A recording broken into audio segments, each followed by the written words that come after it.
reading to writing. Um, After had been teaching the Get It Done workshop for a while, it seemed like it wanted to be a book. But then I had that thing of like, I felt like I had to have it perfect inside of my mind before I started. And I wasn't sure. I was like, should it be like a narrative? Should it be like sort of a novelization, one person's journey through the work? Or should it be a workbook? Or should it be this or that? And finally, I realized what I was doing to myself, right? Perfectionism myself right out of the game. Right. So I thought, okay, I'm just going to let the book tell me what it wants to be. So for about, I don't know, a month or 6 weeks, I just walked around with a packet of index cards. And anytime I had a thought about something that I thought should be in the book, I would write it down. And then when I got home, I'd put it in a little envelope, actually a big envelope on my desk, labeled genius. And like I said, after about a month and a half, I tipped all the index cards out onto the dining room table and then just started to clump them up like, oh, here's all the stuff around perfectionism. Here's all the stuff around self-doubt. Here's all the stuff around how to decide which of your 137 projects you should be working on right now. Here's all the stuff about how to talk about your work and not feel like a total dork. And so eventually, and in that way, the book started to take shape. So I do something similar. It takes me forever. So once you clumped ideas together, was there, like, how did you approach the writing? I mean, were these sort of clumped fragments part of the outline, or did you do a separate outline, or did you just wait for sort of like the inspiration to hit, which I think is kind of for me, it's a non-starter. To me, it's writing is a grind. But how did it work for you to kind of get that first thing together? Yeah, once I started to see the clumps, then I was able to make an outline. And because I was writing a book proposal, I needed to have a pretty thorough outline with chapter summaries and everything. And I had a little advantage because, like I said, I'd been teaching the Get It Done workshop for some time by the time I started the book. So I had a lot of teaching stories. I knew the material really well. You kind of have your greatest hits. Your first book is kind of like your first album when you're with a band. It's all greatest hits, right? Right. The second book was a lot harder because I didn't have my sort of patter down as tightly, and it was written on a really tight deadline, so it was a big push to get that one out. And that was your first book? That was the second book. That was Start Right Where You Are. Oh, okay, gotcha. So going back to your first book, how long did it kind of take you to put together? In other words, from sort of like the box of index cards, how did you get, sort of like from the beginning to the ending? In other words, I'm assuming you went through a book proposal, you found a publisher, perhaps an agent, and did all that kind of thing. And sort of, were you somebody who sat down and wrote for 4 hours a day? No. I've never been that person. Right. I really admire people who are like that, but no, my life is always, like a lot of highly creative people, I always have 13 projects going at the same time. So, I can put my head down and work in a heavy, concentrated manner for a while. But for most of my life, I sort of dip in and dip out. But much like you, I don't get precious at all about my writing. I don't need to wait for inspiration. I don't need to light a candle or say a prayer or be in the right frame of mind. Like, I just sit down and write. If it's time to write, I sit down and write, and I don't accept any excuses from myself about not writing. How long did Get It Done take? I mean, it depends on when you start counting. I mean, I had the idea, and then it sort of germinated for a while. And then once I had written enough of the book that I felt like I knew what it was, then I made the book proposal. I had an agent friend of mine look at it, and she was like, okay, good job. This is actually 2 books. So narrow it down. And I found that deeply demoralizing and had to sit on it for another 18 months after that. Right. And then was sort of able to come back to it. And a friend of mine had just been published by New World Library, and she very generously said, hey, Sam, if you want, I'll show your proposal to my editor over there. So that was Amy Ehlers, best person in the world. And they showed my yeah, they showed my proposal to New World and they took me on as a first-time author, which was just, and I had a wonderful experience with them. I loved being published by New World. So was it, I mean, because New World Library to me would be sort of like one of those very much an end game kind of like, how did you do that? And obviously you had some help, but obviously you also had the chops and the story and the how to, and you put it all together in a beautiful way, right? Because I don't think they're big on sort of first time writers. Do you have any suggestions for people who might be listening who are working on that sort of like, geez, I'd love to get New World? Yeah, I think I had two things that made me interesting to them. One was the whole time I was writing this book, I was building my business. I was building the Organized Artist Company, and I got into email marketing right away. So I started my business in early 2009, knowing nothing about anything. Right? Like I didn't have business cards. I didn't know anything about entrepreneurship. I didn't know anything about marketing or sales, but I was like, well, I guess I better learn. So I took every webinar. I went to every conference. I read every book. And it turned out I was kind of a marketing savant. So if you all want to check me out, go over to therealsambennett.com and just hop into whatever the opt-in is there. And you'll see how I use email. It's a little different, I think, than the way most people use email. And so by the time I wrote my proposal for New World, I had a mailing list of like 5,000 people, which is not towering. It's not a huge number, but it's a good number. And it demonstrated to them that like I understood the words back end. They could trust, I was already marketing and selling courses. I had demonstrated that I had a following, I had a platform. And I think this was sort of clever too. I had self-published a little book of poems a couple years before that, just a PDF, super simple, and by the time the proposal was coming out, I had sold like $5,000 worth of poems. Wow. So to be able to say like, yeah, no, I've already sold books, and that's poetry, people. Like, I think that upped their confidence in me a lot, because you got to remember, I mean, publishing is a business. They want they're not going to give you a contract just because they like you. They're going to give you a contract because they think they can make money from you. Right. It's absolutely a business. And that was kind of one of the addendum questions that I had, is that... Devin? Yes. I'm going to interrupt and quickly reset the room, because a lot of new people have just joined us. So welcome. This room is Podcasting for Authors. It's sponsored by Club Pod. If you like this room, we are here every Sunday at 10 a.m. You can also join Club Pod by hitting the green house at the top. There's a gift for members of Club Pod, a free subscription to Podcasting Magazine. I believe the URL is clubpod.free. And if you have questions for Samantha, we are building up a queue right now. You just raise your hand and we'll bring you up. Please mute yourself immediately. And welcome Nate, who's in his first week and has the party hat and is already up here to ask questions. We are recording, so just know that you are consenting to be recorded if you speak in today's room. If you don't want to be recorded, but you have a question, you can simply tap on my face and connect to my Instagram account and send Samantha a question through text. But honestly, we love voice. That's why we're on Clubhouse. So please pull to refresh.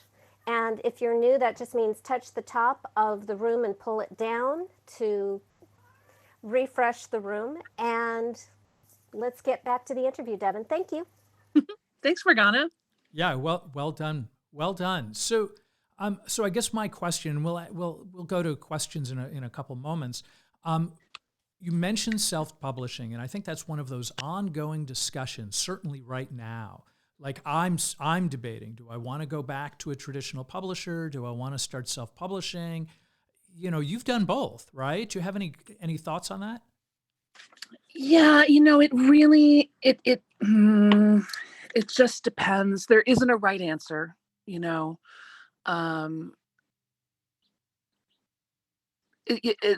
people write for so many reasons. I mean, if you've got something where you just want the story out there, you just have to do it for yourself, almost even more than for anybody else, then just go ahead and self-publish. It's not hard to do. It's fun. And it's cool to see your book there in the Amazon, marketplace. But if you're not prepared to do a lot of selling and promotion, don't expect to sell very many copies. And that's true whether you're traditionally published or self-published. I think there's a myth that if you're traditionally published, they do all the marketing for you. And yeah, those days are long over with, unless you're absolutely Nora Roberts or Stephen King or somebody very, very well established. Yeah, and even they, I mean, it's a very different game. So, but I think that the main thing is just, if it is on your heart to write, then write. Yeah, I mean, honestly, that's how my first book got created, was by that. Like, I was writing that book whether anybody on the planet was going to read it or not. Yeah. And I'm grateful that I did it. However, I still have that sort of ongoing debate of whether or not it was the right thing to do to get it traditionally published.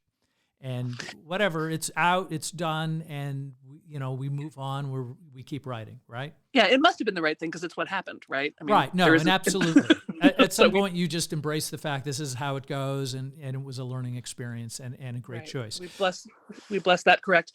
The other, I just had a thought in my head about if it's on your heart to write, and also just trust the process. You don't necessarily have to know every step of the way at the beginning.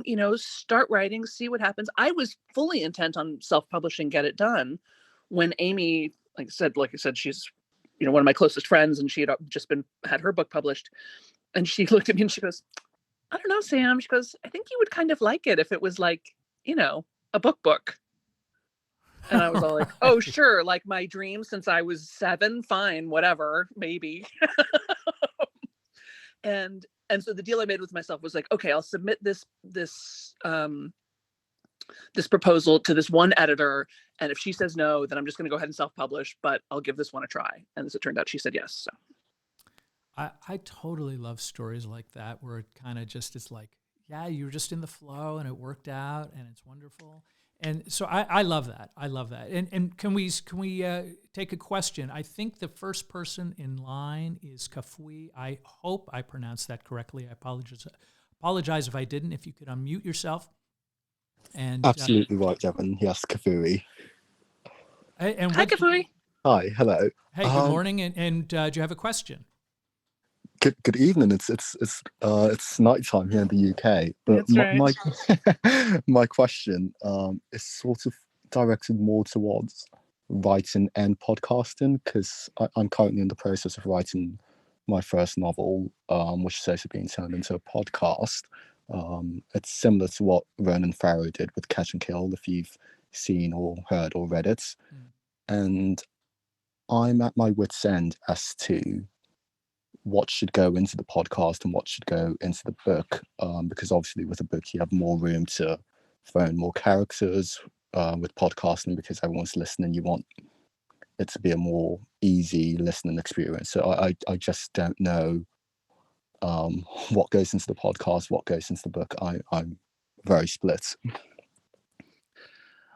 Well, you have hit on one thing that I know almost nothing about, which is creating fiction and especially adapting fiction for podcast. I will tell you that I have done a lot. I spent most of my adult life working as an actor, and did a lot of TV, and I also did a lot of radio dramas, and worked on a fair number of adaptations of plays for the radio, and even some literary pieces for the radio. And I can tell you the main thing, the problem with radio is that people always have to talk about what's happening, because, oh, look, here comes Jeremy into the living room that's pink, because we don't have any visuals. So to keep it in the present as much as you can, have them talking about the past and the future as little as possible, in as much as things can play out in the present moment, the better. And then just get really good actors. They'll do so much of the work for you. Thank you very much. And just one follow-up question, if that's okay. Yeah, fire away. In terms of agents, would you recommend getting a separate agent for the book? and another agent for the podcast, or just one agent to oversee the whole thing? Boy, unless you can find somebody who specializes in both, I would have two. Okay, awesome. Thank you. You're welcome. I didn't know there were agents for podcasts. Yeah, I don't. apparently so. Apparently so. That's what. Wow. Yeah. Thank you, Kafui. Are you Thank complete? you. Yes, all done now. Thank you very much. And how about we go to Nate, who is wearing the party hat, new to Clubhouse. Welcome. Why, thank you. Yeah, this is my first day really poking around Clubhouse. Pretty interesting. And thanks for having me. This is the first time I've heard of your podcast. I'll have to check it out for sure. And it's nice to meet you guys. A question I had for Sam is like, I write a lot, and it's kind of like compulsively. Like, I'll just kind of write down notes just kind of as I go about my day. And at this point, like, I've been doing it for a really long time, and I've got like a huge collection of thoughts. So what I was wondering is, when you were writing your book, is it something that you like it just occurred to you one day and you had the intent of like, I'm going to write this book about this thing, and you sat down and just went after it? Or was it something more like a long process of kind of like thinking and building the idea and then coming to a point of like, okay, now it's ready, kind of a thing? Yeah. Yeah, it was probably more the latter. It was more, like I said, it came out of a class that I had been teaching for some time. And, people would say to me, oh, it should be a book, or, oh, can I buy this somewhere? Or, yeah, it really evolved over time, which is why I say, yeah, trust the process. It's a big thing with writers. First of all, congratulations. Sorry. Could I ask what kind of class you were teaching? The Get It Done workshop. So I was teaching it myself, like in a church basement in Van Nuys to like 11 people. Oh, right on. Yeah. And now it's, now you can get it online, and thousands and thousands of people have been through it. It's fantastic. But I had no idea that that's where this was all going at the time. I hear from a lot of writers who talk about how much they procrastinate, and they're very hard on themselves because they're like, oh, I'm not writing. And what I always want to say is, no, you are writing. You're just not writing it down. Because writers write all the time inside of their mind. It's just what we do. So it's like, so congratulations to you for writing it down. That's excellent.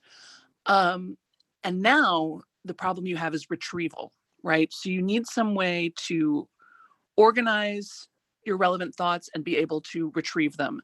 And whether that's using an online system or taking pictures of your notes or voice memo apps or dating things or color coding, whatever works for you. But understanding that there's a fair amount of writing that's just process, that, you're just writing notes for yourself, you're journaling, that's not meant for anybody else's eyes other than your own. That's really just for you to have the experience of doing that. People are always like, oh, I don't want to, get rid of my old journals. I'm like, why not? Nobody cares about a bunch of, the object of journaling is not to have a bunch of completed journals. The object of journaling is the process of journaling. And once you're done doing it, I think, unless you're a very specific kind of person writing a very specific kind of memoir, you can probably just get rid of them. That's very cool. Like, because I think I have kind of an abundance of the first part of it, of just writing. I'll write to myself, like, several times a day. I'll be kind of like having developments of thought and writing them down. But as far as like collecting and organizing and kind of piecing it together into, a cohesive, piece, that's the part that I need to figure out. I can tell you what I did, because what you're describing is how I started as a writer. I literally had this like secret private shoebox with all of my deep thoughts. And some were stories, and some were poems, and some were memoir. And literally there was a point where it was like a crossroads. Like, I always wanted to be a writer. I thought that I needed some special talent that I didn't have. So I had this secret shoebox. And quite literally, there was a day where I let somebody read the work. And that person encouraged me to take a class. And then that person encouraged me to keep writing. And I kept sort of pursuing. School isn't the right word because I wasn't really looking for schooling per se. What I was looking for was to sort of like build my storytelling ability. And so I took classes, not so much because I thought they were going to teach me some sort of mystic thing, because very quickly I realized we're just all kind of figuring it out. What I needed was sort of like deadlines and due dates and things like that. And then once I had I started getting used to that deadlines and due dates kind of thing. The writing that got sort of like the strongest responses from teachers and other students, because frequently in creative writing workshops and things like that, you're going to be reading your work aloud. And you're going to subject yourself to criticism. Sometimes people are very good at criticism. Sometimes they're just very blunt at criticism. So understand that, you know, my work was not everybody's cup of tea. But over time, I started getting a better sense of what was inspiring people to turn to the next page. And once I started getting that, all of a sudden, my story, as Sam was sort of pointing out, is that I kind of started letting myself go to the process, and more work started coming out of me that was really pertinent to the subject. And that's what became, for me, my finished memoir. So I hope that's useful to you, Nate. No, very cool. Thank you very, very much. I appreciate all of that. And I do have my equivalent of the shoebox, just Right. Just keep doing it, man. Keep random doing notebooks and stuff. And Thank you, that's Nate. awesome. Yeah, I mean, I got to say, this is the first conversation I've participated in with Clubhouse. And Yay! Well done, Yay! you. Well done. I think this is a fantastic environment for conversations. So Cool. All right. So I think we have next up is David. Hey guys, this is a really interesting discussion. Samantha, I love hearing about your process, about how your book was published. And it really resonates with me because I too spent a really long time writing a book. And part of that process was getting it into the, in front of one of the top editors at New World and having it summarily rejected, which, it turns out to be a really positive experience for me. When you spend so much time writing a book, you need to have some rejection. And ultimately, I did find a publisher who I'm really happy to work with. And it's just, part of the process of, really honing your work. But, one question I did have for you all. So my book is coming out in August, and I've actually been kind of approaching my podcast with from a novel direction. I created my podcast as basically a 6-month before publishing promotion for my book, using new material that I've been writing since the book came out. And I'm wondering if you guys think this is a kind of a viable way to kind of gain attention for a book before it's actually released. Can you rephrase your question? I'm not sure if I understood it. So using a podcast rather than as a effort to monetize, using it as a way for readers to become excited about your work before it actually is available for them to purchase. Yeah, David, I have to say, I certainly hope so, because that's what I'm doing right now. So I am joining you in this experiment. I have a brand new podcast called Secrets of Highly Creative People, and I'm currently just in the last bit of finishing the book proposal for Secrets of Highly Creative People. But like you, I wanted to start getting this message out into the world. I wanted to be able to sort of test some of my ideas and see how people responded to it. I wanted to be able to demonstrate a little bit of a platform for it, to say like, no, there's actually an audience for this. And so far, it's been a week. I mean, we dropped on Monday, but so far it's going quite well. So I say yes, thumbs up. And especially getting over the monetization thing, because monetizing a podcast is shockingly difficult. But building an audience, not so hard. Yeah, I have my approach to my own podcast, and I did it every day for like 9 months. And that was sort of like through my book launch and for my book launch. And really, I kind of had a woo-woo approach to it. And that approach was, I'm going to keep doing this because I want to promote my message. And I want to promote the book. And I want to open myself up to the prospect of being a successful author and writer. So I didn't have a specific, I want to make money. I want a particular thing. And maybe and maybe I should have had very specific goals for my podcast, but really what it was, okay, universe, I'm putting myself out there as a writer and an author, and I'm going to talk about all the stuff that I've learned as a writer and an author. And on top of that, long before I became sort of an author of a memoir, I was an editor of a travel publication. So I was constantly seeing people's writing and sort of understanding my own writing through some of the mistakes I saw and some of the things that I saw that were great. So I kind of just opened myself up flatly to the process of putting myself out there on a consistent basis. And sometimes that was thoughts about the Oxford comma, and sometimes that might be just me reading a couple pages from my memoir and seeing how it went. And I want to welcome Steve Olsher to the stage. He was the one who guided us into how to launch our first podcast, I think, way back in 2015. And in response to your question, David, for my book launch, we didn't have podcasts yet. We had telesummits, and I used that to launch my first solo book. And that book made $30,000 the first day, $50,000 the first month. And when you build excitement, you build an audience, people want to take you home. Now our strategy for Devin's second memoir is we launched a radio show podcast last April 1st, April Fool's Day, Crazy Sexy Midlife Love, because Devin's second memoir is about relationship and our 100 Weddings in 100 Countries project. And so we're now getting over 20,000 downloads every single month to build our base for the launch of Devin's next book. Well, that's amazing. I'm getting far fewer downloads than that. But what you said really resonated for me. For writing my book, which is the name of the book is called Nurse Papa. It's my experiences as a parent and as a pediatric oncology nurse. It was really about kind of screaming into the void, trying to see if I could find an audience that would care about the things that I find really important and that I do every day. And making money off it has never been my goal, but I do understand that when your podcast or your book or whatever it is gains attention, that is kind of also a possibility and kind of a marker of that you are reaching somebody.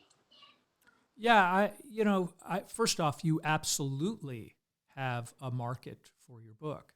I think it's parents with children with certain kinds of illnesses. I think it's other nurses and caretakers.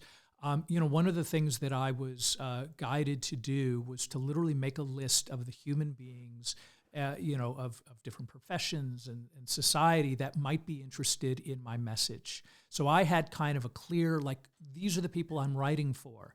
And so part of that was the podcasting, part of that was the writing, part of that was the discussion, because really it was about my message. And it sounds to me that that's exactly what you're attempting to do. So I would say kind of sit down for 20 minutes and write down all the kinds of groups of people who might be interested in your book, and then start writing and directing your energy in your podcast towards those folks. And I think you're going to start, again, it's hard because I think, there's a lot of podcasts and a lot of people doing their thing out there more than ever before. And so, but I think the key word is just having fortitude, and you just keep doing it over and over and be reliable about your, about your story and your message, and just keep doing it. Just do it. And David, please get on every parenting podcast. Everybody cares about this, and your medical background just makes it more compelling. And Samantha, wasn't podcast tours a really major part of your last successful book launch? Both of them. Yeah, absolutely. It's really the keystone to New World strategy is podcast and internet radio interviews. And we did some print media, we did a couple other things, but mostly it was podcasts, which is great because you can do them from home, and a lot of them I didn't even have to put on lipstick. So but I definitely did not put on a lipstick this morning either. But yeah, I've been participating in lots of podcasts. I go do about 3 or 4 different interviews a month. Mostly they've been nursing podcasts because that's been, my most accessible audience right so far. But I have reached out to quite a few parenting podcasts, and it's definitely in my plan to do so. Great. Good for you. And make sure you've got some kind of opt-in. I mean, I know it's, like I said, it's really hard to get a podcast audience to do anything, because it's just, something that people passively consume. And they're also usually doing something else while they're listening, right? They're driving or doing dishes or, working in the garden or going for a walk. So there's nothing to click. They don't usually have a pen to write down stuff. But if you can get a little opt-in, like, hey, text the word, what'd you say, Papa, Nurse Papa? Nurse Papa is the name of the book and the podcast. Right. So text Nurse Papa to 2323232 and I'll get you a free da da da da. Sounds good. I'll give them your number. Okay. Yeah, please. Thanks, guys. Really Excellent appreciate advice. it. Take care, David. I'm going to reset the room again because we have a bunch of new people again. So welcome. You are listening to Podcasting for Authors. Our extraordinary and exciting guest is Samantha Bennett. She is the best-selling author of Get It Done, From Procrastination to Creative Genius in 15 Minutes a Day, which Seth Godin called an instant classic, essential reading for anyone who wants to make a ruckus. And her latest book is Start Right Where You Are, How Little Changes Can Make a Big Difference for Overwhelmed Procrastinators, Frustrated Overachievers, and Recovering Perfectionists, both published by New World Library. And this is your chance to get all the secrets. How do you get an amazing publisher like New World Library who uses podcasting and to have best-selling hits like Samantha's books, which I've literally seen in airports, which is so exciting. It's like, oh my God, that's my friend. This room meets every Sunday at 10 a.m. It is recorded, so if you come up and ask your questions, and we want you to, just know that you are being recorded and you consent. The room is hosted by Club Pod. If you like this material, this kind of room, then just join the club with the greenhouse at the top. And please, please, please follow all of the moderators at the top of the screen. We are all best-selling authors and podcasters, and, we just want to help. Especially Samantha. I didn't check to see if you had any way for people to follow up with you after today. Yes, you do. Find her at therealsambennett.com. So can you tell us more about how to effectively, given that people listening to podcasts are less likely to take the next step, and yet it was so successful for you. What are the secrets? Oh, golly. What are the secrets? I think one of the reasons it worked really well for me is I speak about a very specific subject, right? I talk about creativity and mostly to highly creative people. Highly creative people, and in fact, the creative class in general, are really under-addressed. There's not a lot geared to them. There's not a lot of people talking to them. There's just not a lot of bandwidth given to them, which is fine because, they're mostly like everybody else, except in a very few specific ways in which they're totally weird.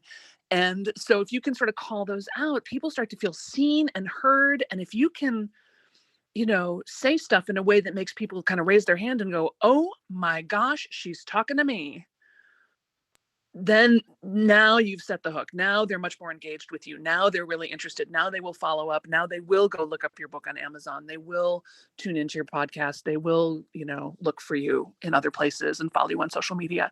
But you really got to be singing their song. How do you know what song to sing? Talk to them. Okay. Talk to them. Almost everything I do, like if I'm going to have a little free something, or even I do a free Facebook Live every Thursday on the Secrets of Highly Creative People Facebook page. And I'll ask them, what's on your mind? What's your problem? What's getting in your way? Where are you stuck? And the more I use the language that they use in my responses, the more active they get. So then I can just turn around and write an email about here's what's keeping you stuck. You feel this way. You feel like your nose is pressed up against the glass. You feel frustrated. Why can't I get there? You feel, and again, this is true of marketing language, but it's also just true of writing in general. The more vivid you can be, the better, right? There's way too many of you out there going like, oh yeah, I'm a health coach. Well, that doesn't mean anything to anybody. And even if you say, oh, I'm a health coach and I work with, women over 50. Okay. But if you say, oh, okay, or even I'm a health coach, I work with women over 50 on, energy, emotionality, and sex drive or something. Okay, again, a little more specific, definitely. But if you say, look, you know how your favorite pants don't fit anymore? And you know how you burst into tears in the frozen food aisle the other day for no reason at all? And you know how you haven't had sex since that trip to Cabo that went so weird? Like, that's what I do. That's who I help. And now you've got your target market raising their hands going, oh, she knows me. Oh, he gets me. Ooh, beautiful. So in that way, you kind of created an avatar or a target for who your audience is. And it's precise, which I think is fantastic. And I hope David's still listening, because I think that's going to be really useful for him. Yeah. I get emails almost every day from people going, do you have a camera in my house? I'm like, well, maybe I do, but no. It's really. And if you're in the audience and you're loving this, please hit the plus sign and bring in your friends if you know anybody who could benefit from this conversation. And totally, because your friends are the coolest. That's right. And so I think Dominic has been waiting patiently. Dominic, do you have a question? I do. Thank you so much for having me. This is a amazing conversation, and just kudos to all of you guys on the panel and everybody in the room on your amazing success. My name is Dominic Lawson. I'm the creator, host of the Startup Life podcast. I had kind of a two-part question. When you're getting pitches for people to come on, whether it be a podcast or a TV network show, I guess, what are some of those things you're looking for in that pitch to decide, this would be a good fit for me and my book to come on that show? And then once you go on that show, what are you looking for as far as being the best advocate for you and your book? Is it talking about the book heavily and just only the book, or is it just the book and maybe some other stuff? I guess I'm just curious about that. That's a great question, Dominic. For me, the thing that helps me decide whether or not I'm going to do a podcast or an appearance or a summit or whatever is if I feel like the person is actually familiar with my work and is asking me for a specific reason, right? So if I get, I had one guy reach out to me recently and he's like, hey, I've noticed that our books often show up together on the Amazon searches of, if you like this, you might also like that. Maybe we should partner on something. And I was like, good strategic thinking. Yes, let's do that. And it was super successful. If I get emails from people going, oh, I'm just doing a summit and I think it'd be really great. And it's going to be really great. And all these people are really great. And let's do this thing. I'm like, I don't know you. You clearly don't seem to care very much about me. But when I get something to say, oh, I've been on your list for a while. I've read your book. I'm friends with your friend Morgana, whatever, build up the relationship a little bit first and then say, and here's what I'm doing. And here's what's in it for you, Sam. Like, I have an audience of 100,000. I have an audience of this. They're a small audience, but they're really engaged, whatever it is, kind of let me know what's in it for me. And if those two things are there, if I feel like you're actually, it's a little, it's like buying a girl a drink at a bar. If I feel like you're just buying a drink for everybody, then I'm not that interested. But if you come up and are specifically interested in me, then I'm more likely to be interested in you. Yeah. As an editor, I have been for the last 17 years approached by people who clearly have never been to my site. And they don't know that it's about travel, and they don't know that it's about personal experience, and they don't know that it's about international destinations. And I get queries every single day from somebody who clearly just pulled me off of a list and wrote everybody the same letter. And that happened when I was doing podcasts and interviewing writers as well. That clearly somebody had never listened to the podcast, so it was really not so much what am I looking for, it's almost like I can X out a certain amount of people right off the bat because I just don't want to serve that sort of like, hey, I'm throwing a penny into the well and I'm hoping it's going to attract some noise or something. So when I got a letter, as Sam was just describing, somebody who had clearly say, hey, I listened to your episode of such and such and such and such, and this is how I fit in, and I think I can help your audience accomplish X, right? Something that is written specifically to me for my audience. Now I'm inspired. Whereas, so I think that's kind of probably the thing to do, is that you start getting, and I think this is true of resumes. You know, if you want to work for a particular company, I think you write to that company what they do, how they do it, and what you like about them as an opening salvo. As you know what I mean? Like, you get that thing going by inspiring people. And for me, that makes, like, if nothing else, even if somebody's wrong, like they don't quite fit in, I might go to them because I liked what they were trying to do. I might go to them and say, hey, I have an angle that might work for you on my show. Do you want to have a 5-minute conversation about that? I have a little bit of a, go ahead, Morgana. Oh, there's a second half to the question also, which is, once you're on the show, do you make it all about the book?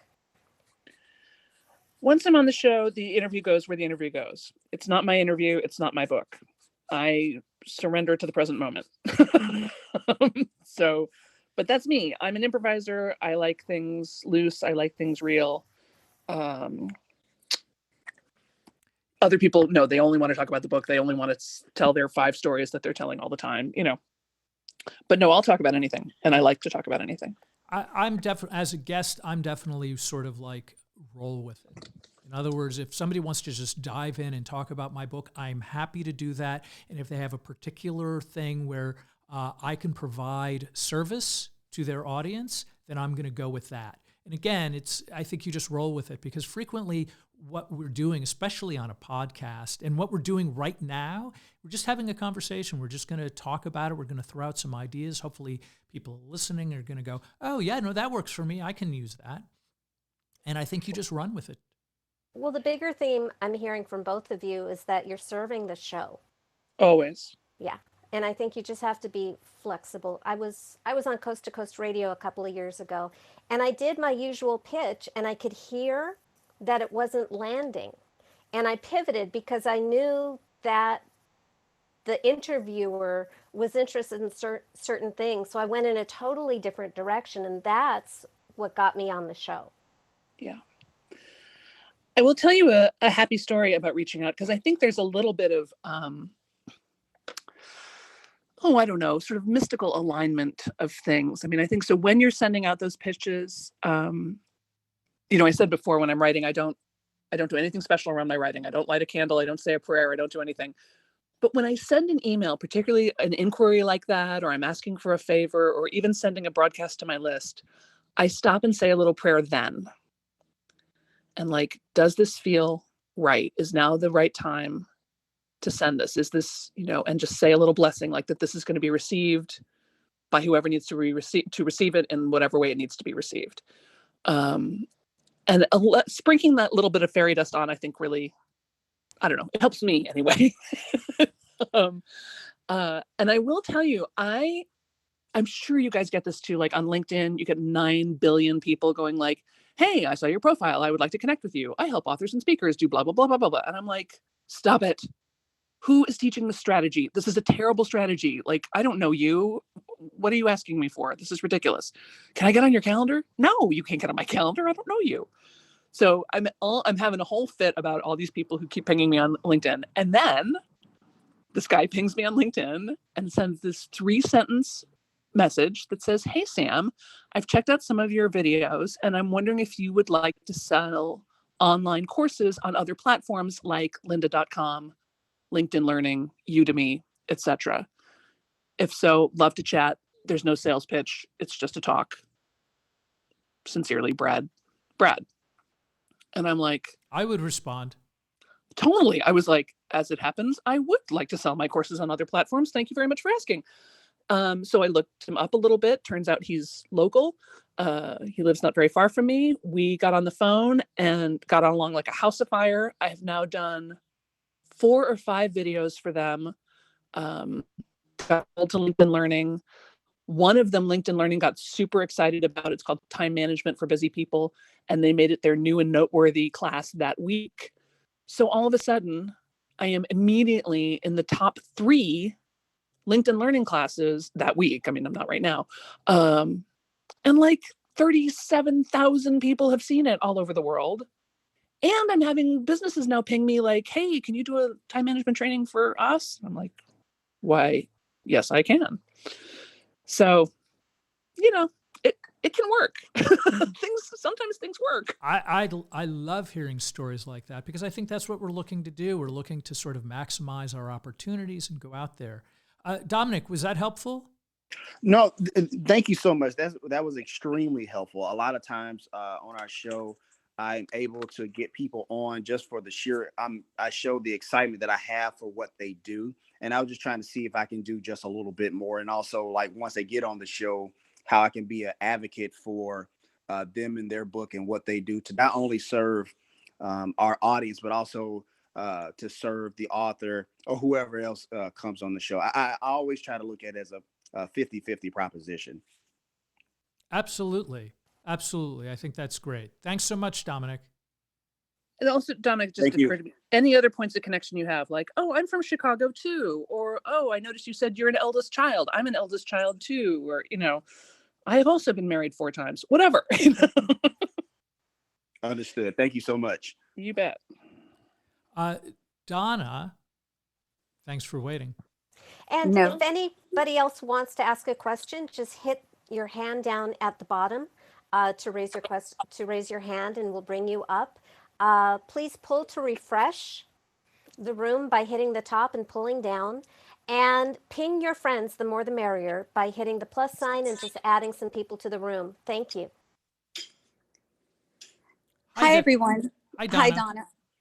Hey, Samantha, well, first and foremost, I got to tell you, you have like the best name on the planet. I like it so much that I named my own daughter that name. Oh, yay. Hooray for the Sams. Exactly. Yeah, she much prefers Sam as well. It's pretty funny. So, without going into my big old long pitch about my book, let me just kind of tell you where I'm at. It started as a very personal journal when I was diagnosed with PTSD, and I was going through a period where I was trying to kind of like, sort of like doing the why me, all the things that I've been through and trying to figure it all out. And plus I was having a lot of problems with my memory. So it was recommended that I journal, and I've always loved writing. I journaled a lot as a teenager. I just kind of being a busy mom and career woman, and it just kind of stopped somewhere along the way. And so I was like, yeah, I can journal. I know I love to write. So I kind of got started in putting the pieces of the puzzle, as I like to call it, of my life together on paper. And I sent it to a very close, trusted friend and said, what do you think? And he said, I think that if you could find it, if you were comfortable with it, he goes, I think if you shared this, you could probably help a whole lot of people. Because there's a lot of people suffering in silence with PTSD who don't even want to accept the fact that they have PTSD because it's got such a bad stigma. Oh, they're crazy. They're going to be mass murderers. They're going to go on a killing rampage. They're unstable, and I know for me, I was terrified of losing my job as a first responder. If my employer found out, and I already had 17 years on the job without any discipline or any black marks of any kind. So I was like, I sat on it for a while, and then it dawned on me that I have a friend that's a New York Times bestselling author and been published over 20 times. So we served in the military together, and I sent it to him and I said, Don, I think I wrote a book. Would you take a look at my manuscript, at what I've got? And he goes, yeah, absolutely. Send it. So a couple weeks later, he emailed me back and he goes, you have definitely written a book. He's like, you need to find an editor, because of course, little things never edit your own book. So I found an editor. It happened to be one of my daughter's teachers who did it on the side for a self-publishing company. It was just like everybody, like every time I turned around, like there was just something there that was easily accessible to me without me even having to search for it. So that told me that maybe it was meant to be. So I did that. And then Donna? Yes, ma'am. I am loving all of this. And what is the question there? How can we help you? So my question is this. It's been doing extremely well on my own. I've sold 200 copies alone off my website. It's been downloaded a bunch of times on Amazon. The reviews have been fantastic, but I'm trying to figure out how to get to the next level. How do I get it available in stores? Like, how do I walk into a Barnes and Noble or whatever retailer and see it on their shelf? That's where I'm kind of like, fantastic reviews, everything's great, but how do I get to that next big level? Well, that's an interesting question. First of all, congratulations on all your hard work and on writing a book that I agree will help a lot of people. I will say there are some bookstores, local bookstores, and even your local Barnes and Noble who might have a shelf of local authors. So it may be that just your specific Barnes and Noble might be willing to buy, 5 copies of your book to put on their shelf, which just would be awesome. Would just be cool for you. Sure, absolutely. Right? Exactly. I don't know that they'll do that. I've certainly done that with independent bookstores. Have absolutely done that. When my first book came out, I just drove around to some of the local gift shops and bookstores and was like, "Hi, I'm a local author. Would you like to buy these books?" And they did. 5 and 10 at a time, but sure, why not, right? Right. It's a bit of a jump to go from having self-published a book to getting traditionally published.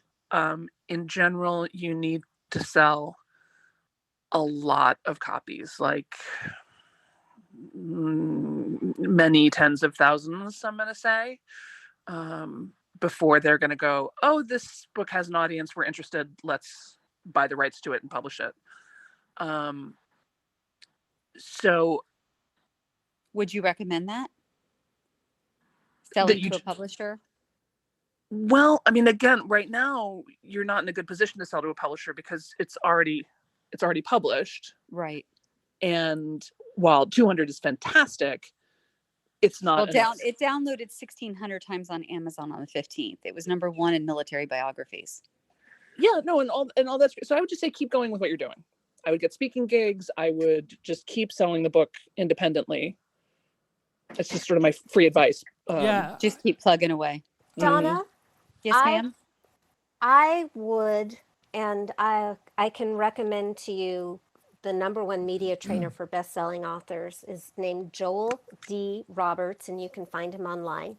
And he trained all the Chicken Soup guys, just all the and I would recommend that you start pitching yourself to radio, like do lots of guest podcasts, anything about military, anything about healing, anything about PTSD, do internet radio. Like you can do a lot of what Samantha's publisher did for her. You just need to get your hook down to 30 seconds and have a hook that grabs the listener by the throat that they have to hear more. And Joel D. Roberts is really, really good for that because that's his magic.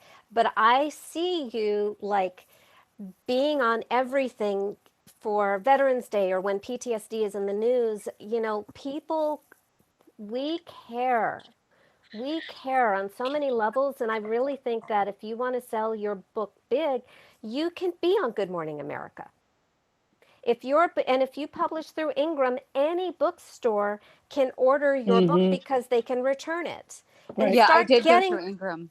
Yeah, perfect. Ding, ding, ding. So what you want people on TV and on the radio asking their bookstores for your book. And send everybody to a URL where they can opt in and get on your mailing list so that then when you want a publisher, you've got your mailing list of 50,000 people. That's my advice. Yeah, I would kind of go with that. And I try not to think about the books because the books are a commodity, right? So if you got them into all of the Barnes and Nobles, that would be great unless you can't sell them. Because then what will happen is Barnes & Noble will just send them back to you or the publisher or to whomever. So really what you want to do is kind of just think in terms of this as sort of like a war of attrition. In other words, you have a message to share. That message happens to be in a book. So I would promote the message, and you're much better off having somebody, I believe, in my humble opinion, somebody walking into a Barnes & Noble into Cincinnati and say, "Hey, I want to buy this book," because they'll order the book. They will absolutely they will sell a book. That's their job. But if you're just thinking, well, I'll get my book into Barnes & Noble, it's a great book, and then Barnes & Noble, people working at Barnes & Noble will know your book in the 80,000 other books, it's a tough one. It's a tough one. And this was the conversation I had with my publisher at the time. And so it really became what Samantha was talking about is I went into a lot of books, certainly my local bookstores, and I got my books into local bookstores, and I sent local people to those local stores to buy my book. That's what I did. And when I went on book tours, I did the exact same thing. When I was in Chicago, I went into a half a dozen bookstores there, and they all took a couple of copies. But then, of course, part of my job became, let me remind my Chicago people that these are places where they can pick up my book. Okay, that's great. I have tried it a little bit, but COVID's been a little bit in the way. I'm sure it has for everybody, but I have been able to do some book signings. I've got one coming up at the beginning of the March, and then one lady wants to put me on a book tour in Texas this summer. I'm just praying that COVID will allow. So, but I definitely appreciate that input. It's good to know that I've been kind of on the right track and not spinning my wheels. So thank you very much. And as Samantha was saying earlier, virtual book tours really, really work. How does that work again?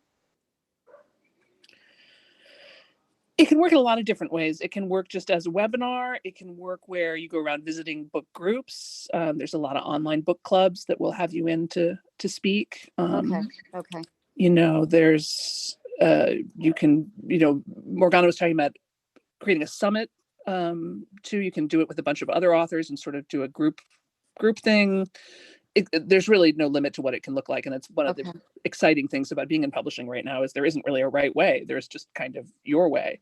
But certainly there's a plenty of, you know, especially for you, because you've got such a specific background, you know, you have access to all those moms in the military families, you know, veterans associations, first responders. Like there's a ton of stuff, you know, you can find those people, right? They're interested in certain things. They go to certain places, they read certain magazines, they listen to certain podcasts, they belong to certain Facebook groups. Like you can find them. Okay. I've got a publicist that's helping me out because I am so technically challenged that it's like I'm still learning Instagram, for example. Sure. But I'm definitely going to mention that to him and see if he can put something like that for me together. I really, really appreciate the idea. Yeah. I'll tell you too, just again, in terms of inspiring stories and like sometimes things actually work out. Both my books were carried by Barnes & Noble. They still are. And, but they were published just in trade paperback. Right. And a couple of years ago, I get a box at the door, and I open it up and it's got Get It Done hardcover. And I open it up and I'm just sitting there going, what? That's awesome. What? And Luke comes in and he's like, honey, what's going on? He says, I've never seen this look on your face before. I'm like, I've never had this look on my face before. I don't know what this is. My book was not published in hardcover. What the hell? And so I, you know, I'm opening it up. I'm looking at the imprint. I'm like, what is this? And what had happened is that Barnes & Noble had bought the hardcover rights to my book and had published it and put it in their January, inspiration page, table, you know, that table they have right up in front every month. And of course, and this is so typical of publishing, my publisher didn't even let me know that this was happening. I wouldn't have known. It's in my contract that they have to send you editions of the book when it gets published in foreign languages or whatever. So I didn't even know it had happened. And that's so there you cool. go. That's a super cool moment. Yeah, that's awesome. Donna, did you get it? Did you get some good stuff? I did. Thank you so much, guys. I really, really appreciate it. Our pleasure. Okay, and Samantha's great. What were you about to say, Morgana? Amazing. Quick refresh, because we have a lot of new people in the room. So please pull to refresh the room by sticking your finger at the top and pulling down. You are listening to Podcasting for Authors. Right now we are interviewing the spectacular Samantha Bennett, who is the author of Get It Done, From Procrastination to Creative Genius in 15 Minutes a Day, and Start Right Where You Are, How Little Changes Can Make a Big Difference for Overwhelmed Procrastinators, Frustrated Achievers, and Recovering Perfectionists by New World Library. Podcasting, a podcasting book tour was a huge factor in both of her book launches, and she's also launched her own podcast. What is the name of your new podcast, Samantha? Secrets of Highly Creative People, which is also going to be an upcoming book. So Samantha is just spilling all these amazing secrets about the writing process, the book launching process, just gems, gems, gems. So if you have a question, please raise your hand and come up on the stage. If you have writer and podcaster friends, please add them to the room by hitting the plus sign. If you are digging this content, we are here, Devin and I are here holding Podcasting for Authors every Sunday at 10 a.m. Please follow all the moderators on the top with the little green stars, and join Club Pod, especially if you're into podcasts. Join Club Pod. It's the biggest podcasting themed club in Clubhouse, just by hitting the green house at the top and joining the club.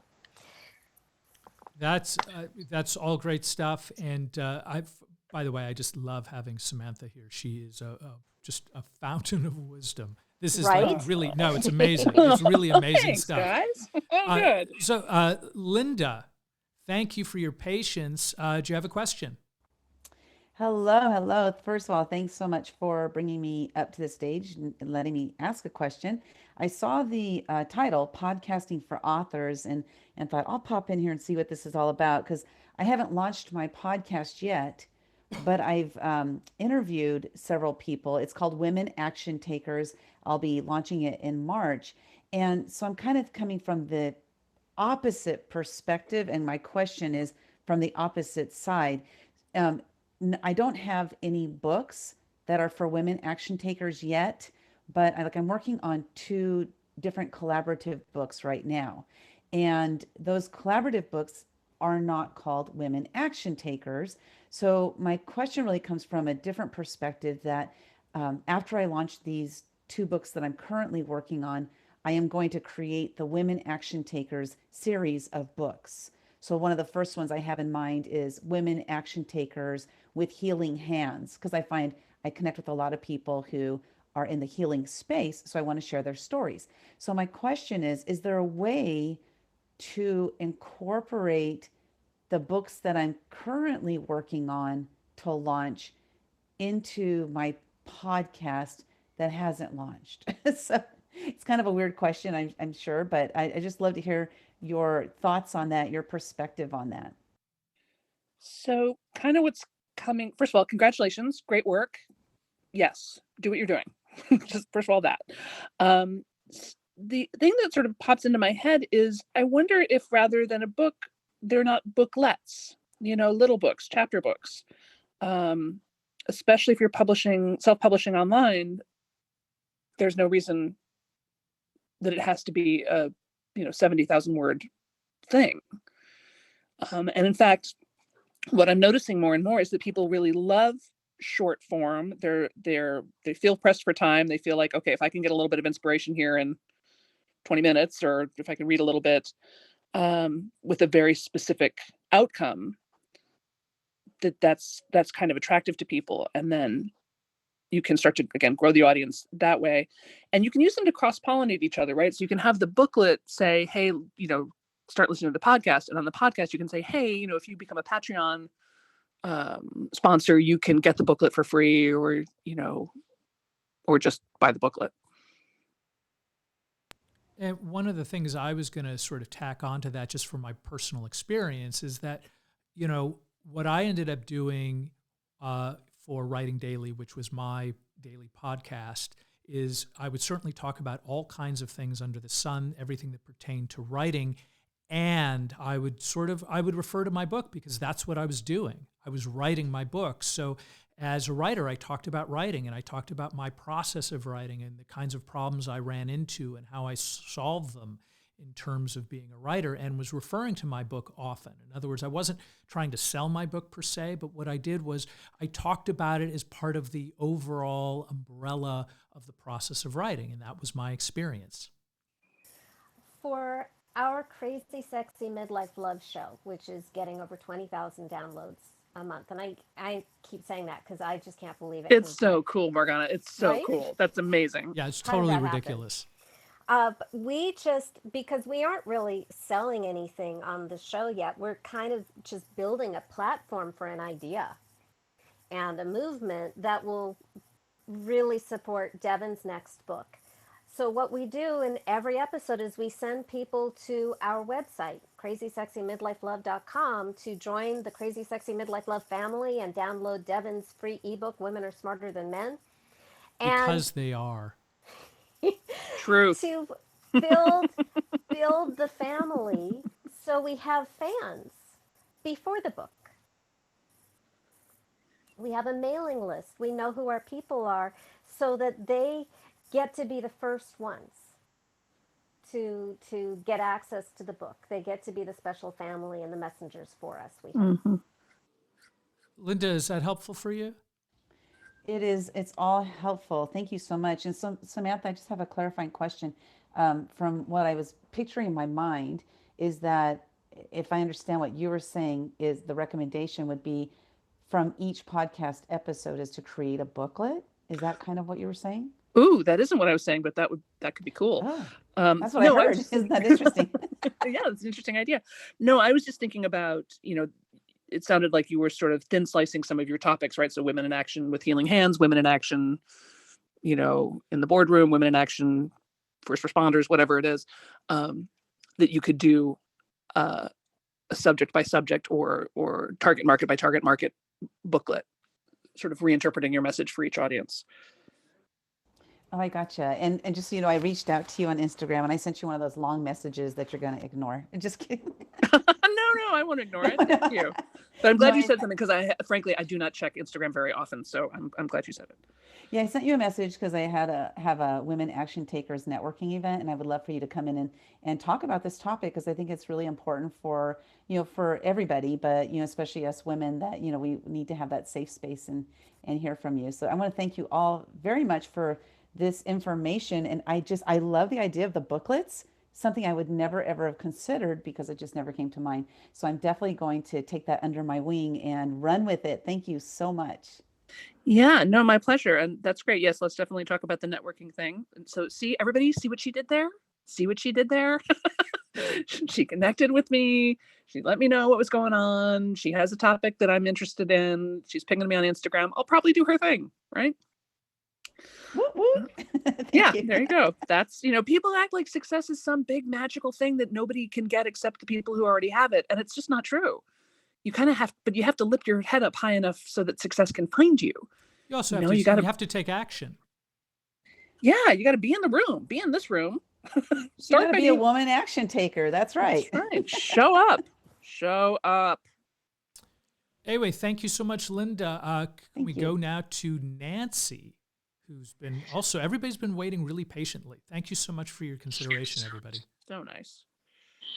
Well, thank you for bringing me up. I'm Nancy Smith. I'm a collaborative divorce lawyer, and I'm working on shifting the paradigm of divorce away from bitterness and resentment, shame and blame, and toward emerging healthy and wholehearted instead of bitter and resentful. And I so appreciate being here. Like the whole idea of showing up, being in this room. Clubhouse is an amazing opportunity to hear from people that are out there just being so generous with your time and your energy and your insights and your experience. So I really do appreciate that. And my question, I was listening earlier, and so I guess ironically, I'm not actually an author yet or a podcaster. I've been on a couple podcasts as a guest, which I really enjoy. And my book is with I have an agent.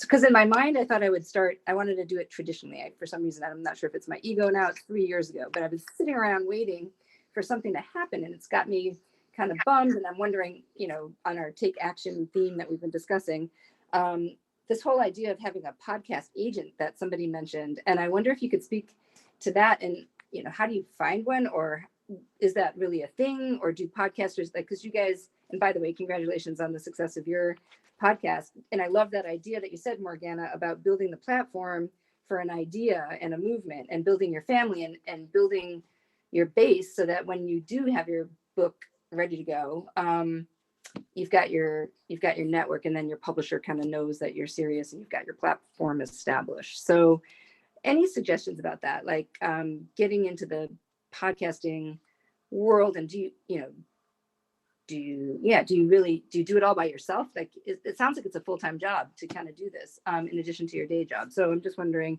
if agents or podcast agents and people who can get you on and doing these Facebook Lives, LinkedIn Learning, podcasts, virtual book tours, webinars, online book clubs. Like I would totally do any of those things. I just don't know exactly how to get, line them all up. So Yeah. Thanks. Great question, Nancy. First of all, hooray for you and the work you do. I have often said that I consider myself, as a pioneer in the field of loving amicable divorce.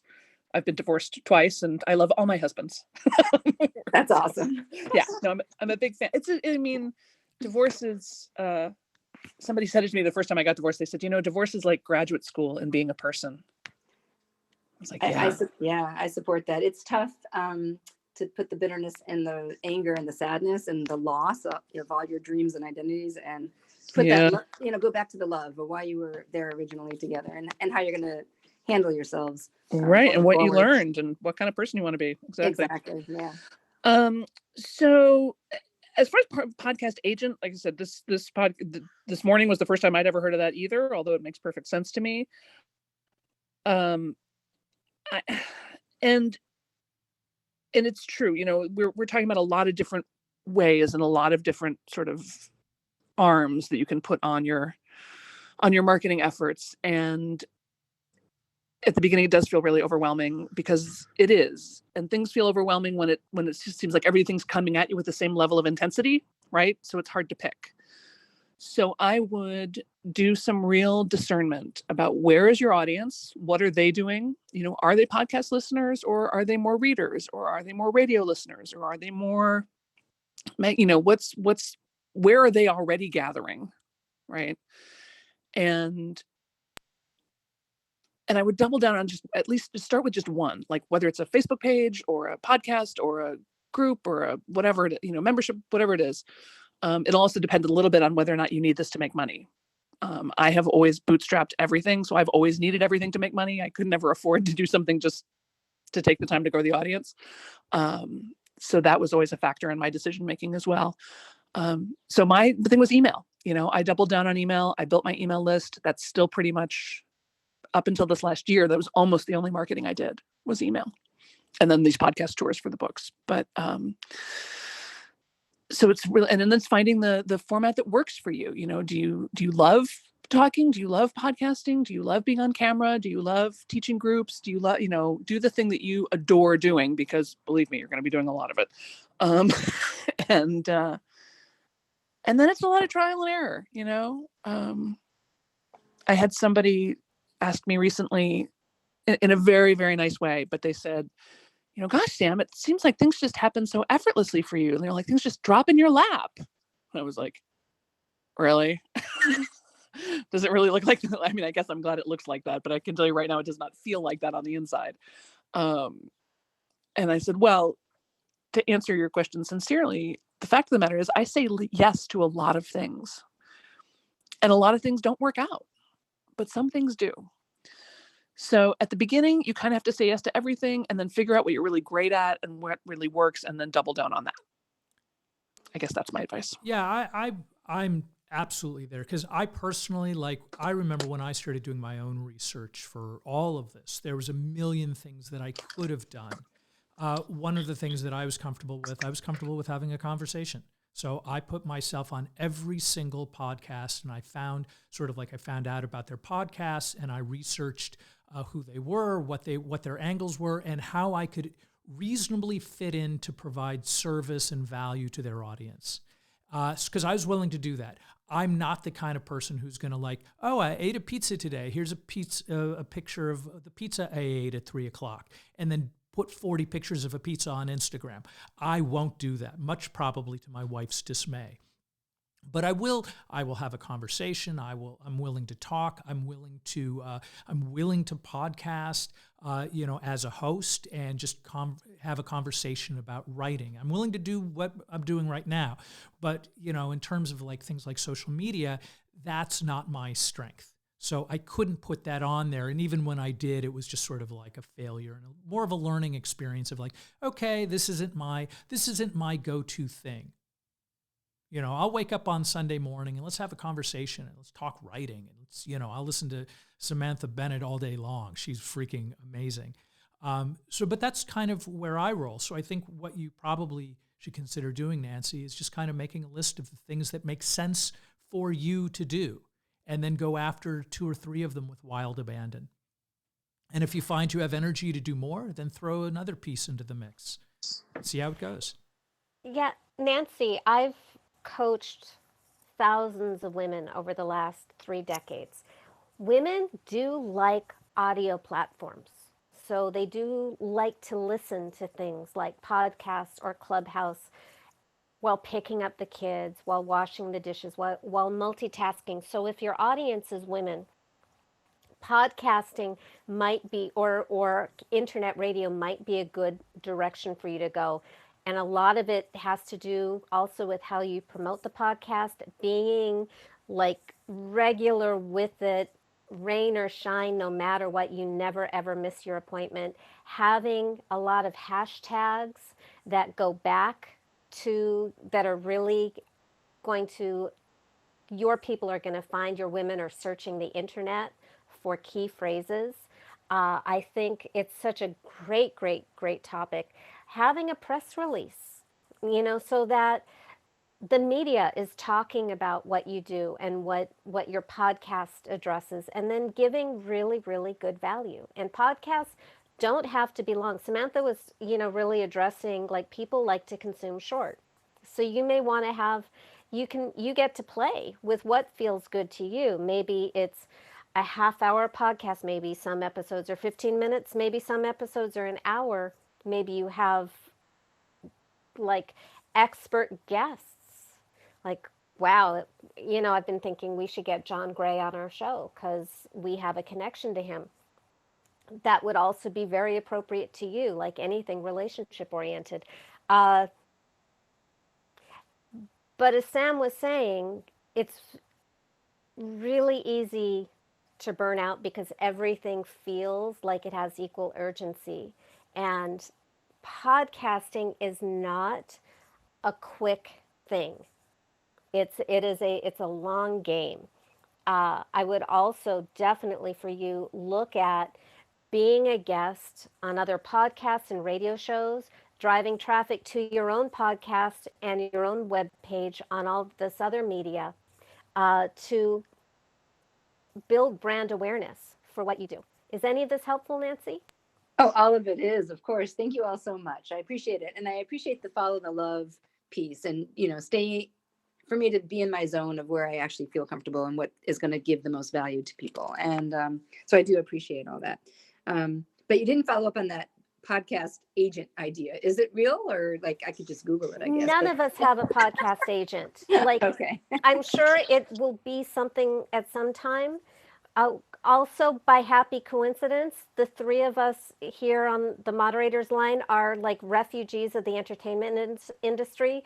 Maybe Samantha's not a refugee. I think she's still part of it. But Devin and I like ran screaming from it into each other's arms. So the idea of an agent that isn't necessary, like, oh my God, book agent, hell yeah. Podcast agent, I don't see the necessity. Gotcha. Because none of us have one. Gotcha. I think once agents figure out how to make money with podcasts, I think all of a sudden you're going to start hearing about them more and more.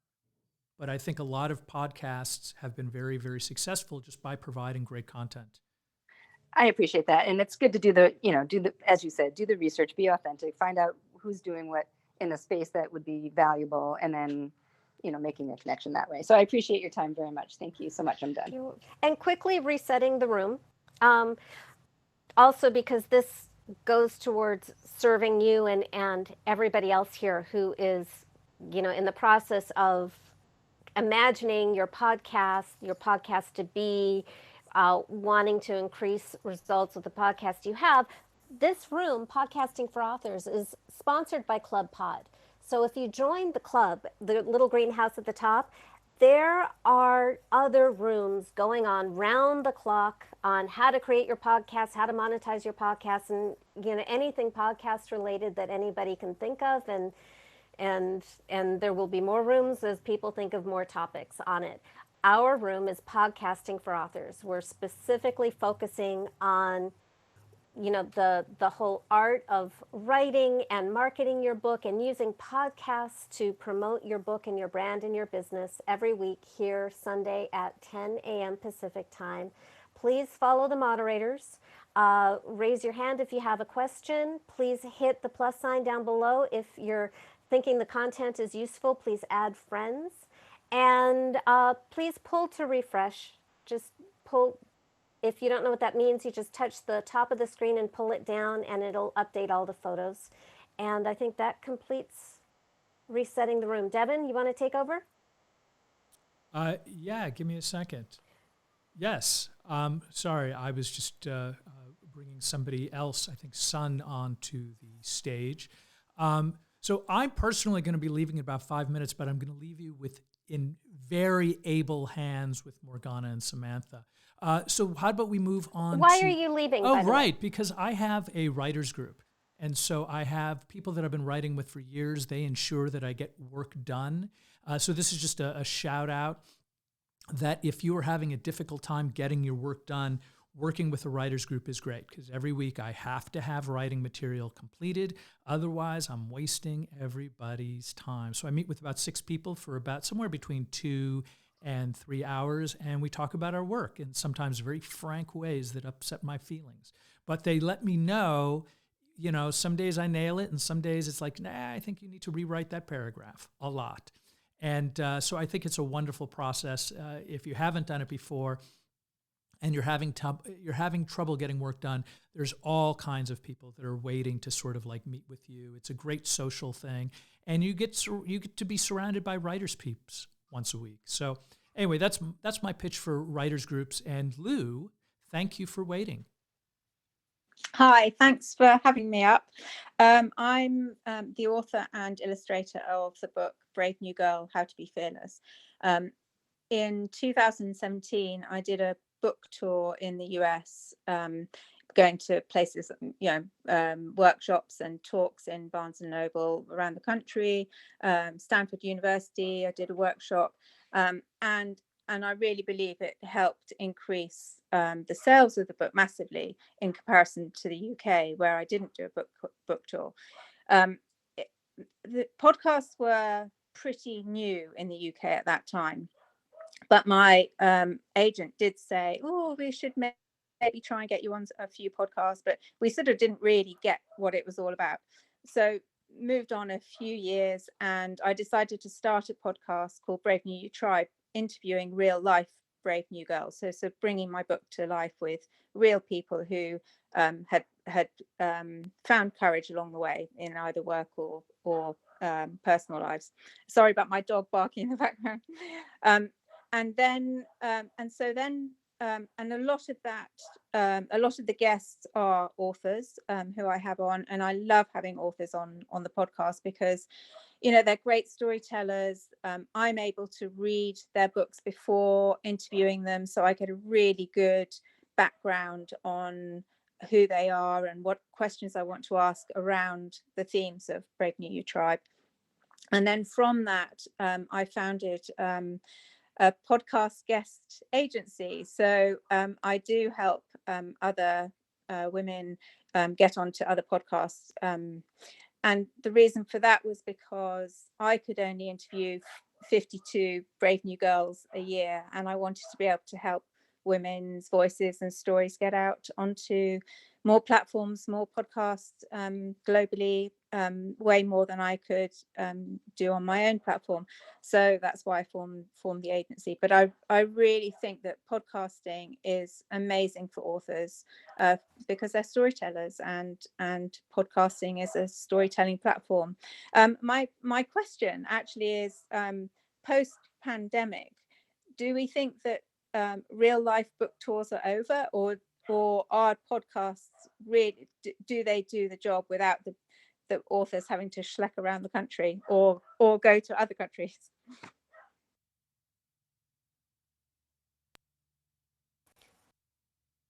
Samantha, do you want to unmute yourself? Hi. Yes. Sorry. I think it's a big yes. And I think that podcasting is absolutely here to stay, at least for a while. And certainly the convenience and the reach of it is, unbeatable. Especially for authors, most of us, many of whom, including me, don't really like to leave bed, much less the house. But I think we are also starved for in-person events, and nothing builds connection with an audience like being in an actual room with them. So I think there's a huge amount of pent-up demand. I mean, we're all so lonely for one another and eager to be in a room where we can see people and touch people and smell people and be part of something together. I think there's going to be a lot of hunger for that. So I think it's going to be both. I think for numbers, nothing beats online.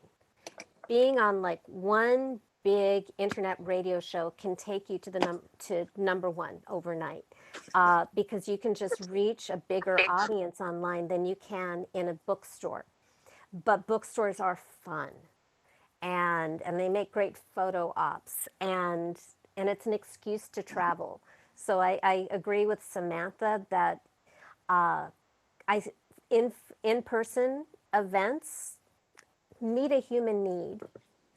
Practically, from a sales point of view, they're not necessary.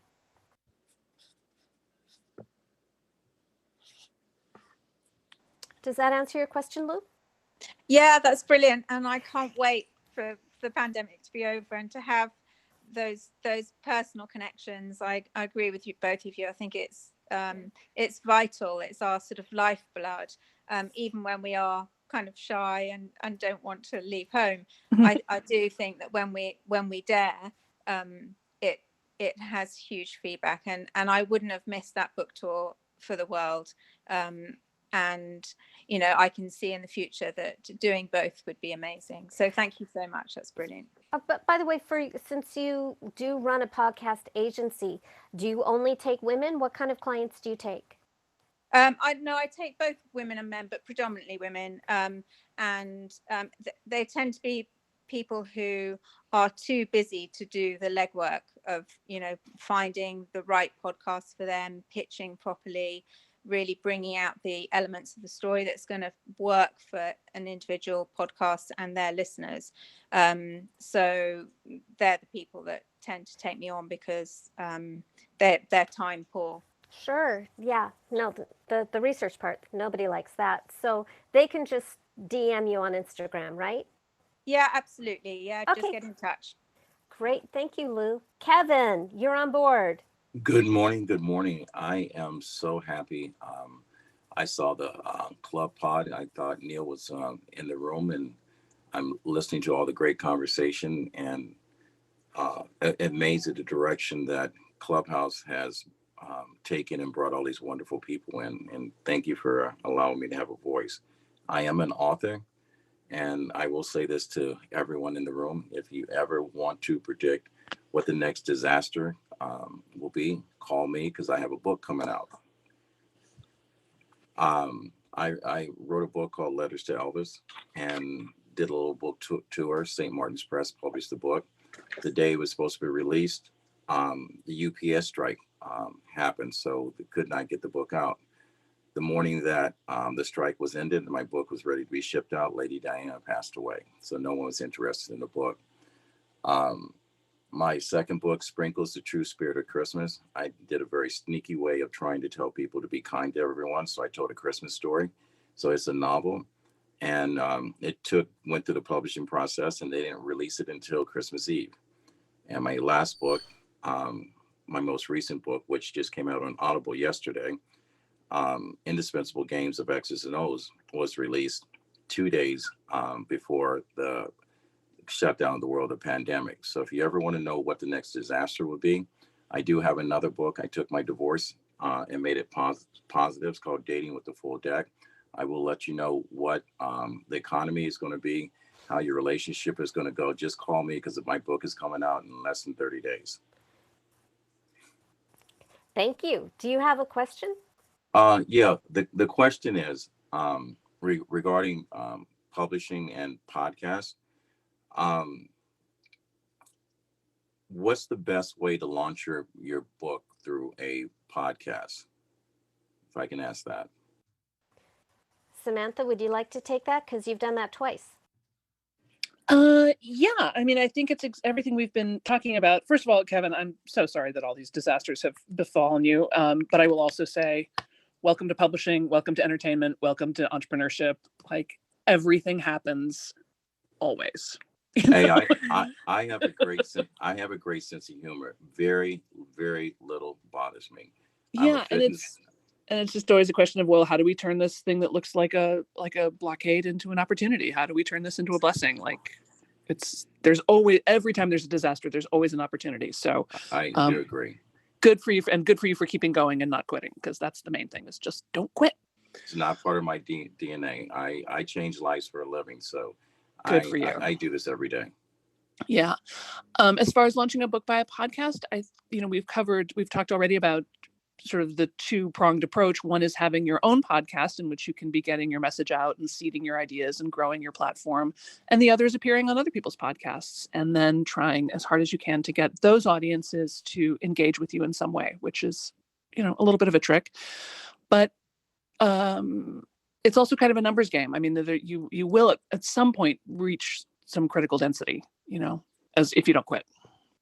I've never quit anything in my life. If you actually have listened to my story, I came home one day from school and found out that my life had been torn apart, and I've been fighting ever since I was in 6th grade. I've had great highs and lows. I made it to an NFL practice squad. I'm the leader in the fitness industry that I'm in right now, and in developing people. And right now, I've taken 10 startup podcasters, and we are getting together in the next week or so to launch the United 10, and we're going to grow. And I'm going to document the growth of those 10 people over a year and present it via film, and talk about how we can unite 10 strangers to serve one cause. Each podcaster has a different level of influence. I'm actually joining in and teaching my young son how to be an entrepreneur. I got lucky enough, because of this conversation, to have Chris Webber, NBA star, to be my first guest. And I have never had a problem finding the right person. And I'm just trying to learn the ins and outs, and listening to all you experts. I'm very excited that I am privy to this, because it would probably take me about 6 months to find each of you guys. So thank you for being here on Clubhouse. Well, we're very happy to have you. And by the way, I don't know if you're still with the same publishers for those other books, or if the rights have reverted to you, but doesn't sound like there's any reason that you couldn't relaunch those books. Enough time has passed that you could build a whole new campaign and a whole new buzz over each of the books, regardless of what happened the first time round. That's a good idea. Thank you. That's something that escaped me. So thank you for that, Ms. Mark. The other thing that's Kevin's saying, and I'm so glad he mentioned it, because I was thinking about it too when Devin was talking, is if you are not already in community with other people who are better at whatever it is you're doing than you are, get there. Hire a coach, hire a mentor, take a class, get a group. If you can't find a group, form your own group. And again, make sure they're people you love and respect. You always want to play tennis with better tennis players.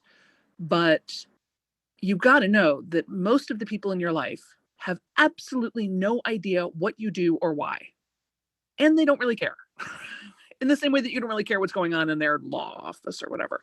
You know, your friends and family are in your life to be your friends and family and to love you and support you.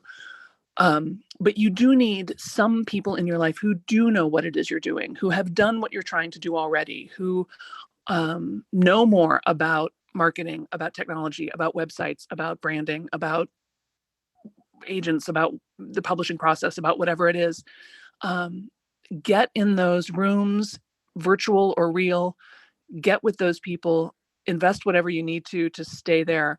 Because relationships are everything. Relationships are everything, everything, everything. I mean, you've heard in my own story, right? I got my publisher because my best friend introduced me. I'm on this podcast because Morgana and I have known each other for 100 years. And we have, we're friends and we have a lot of mutual friends. We're in a bunch of groups together. I know it feels like, oh, it's a big cold world out there. Well, make it warmer.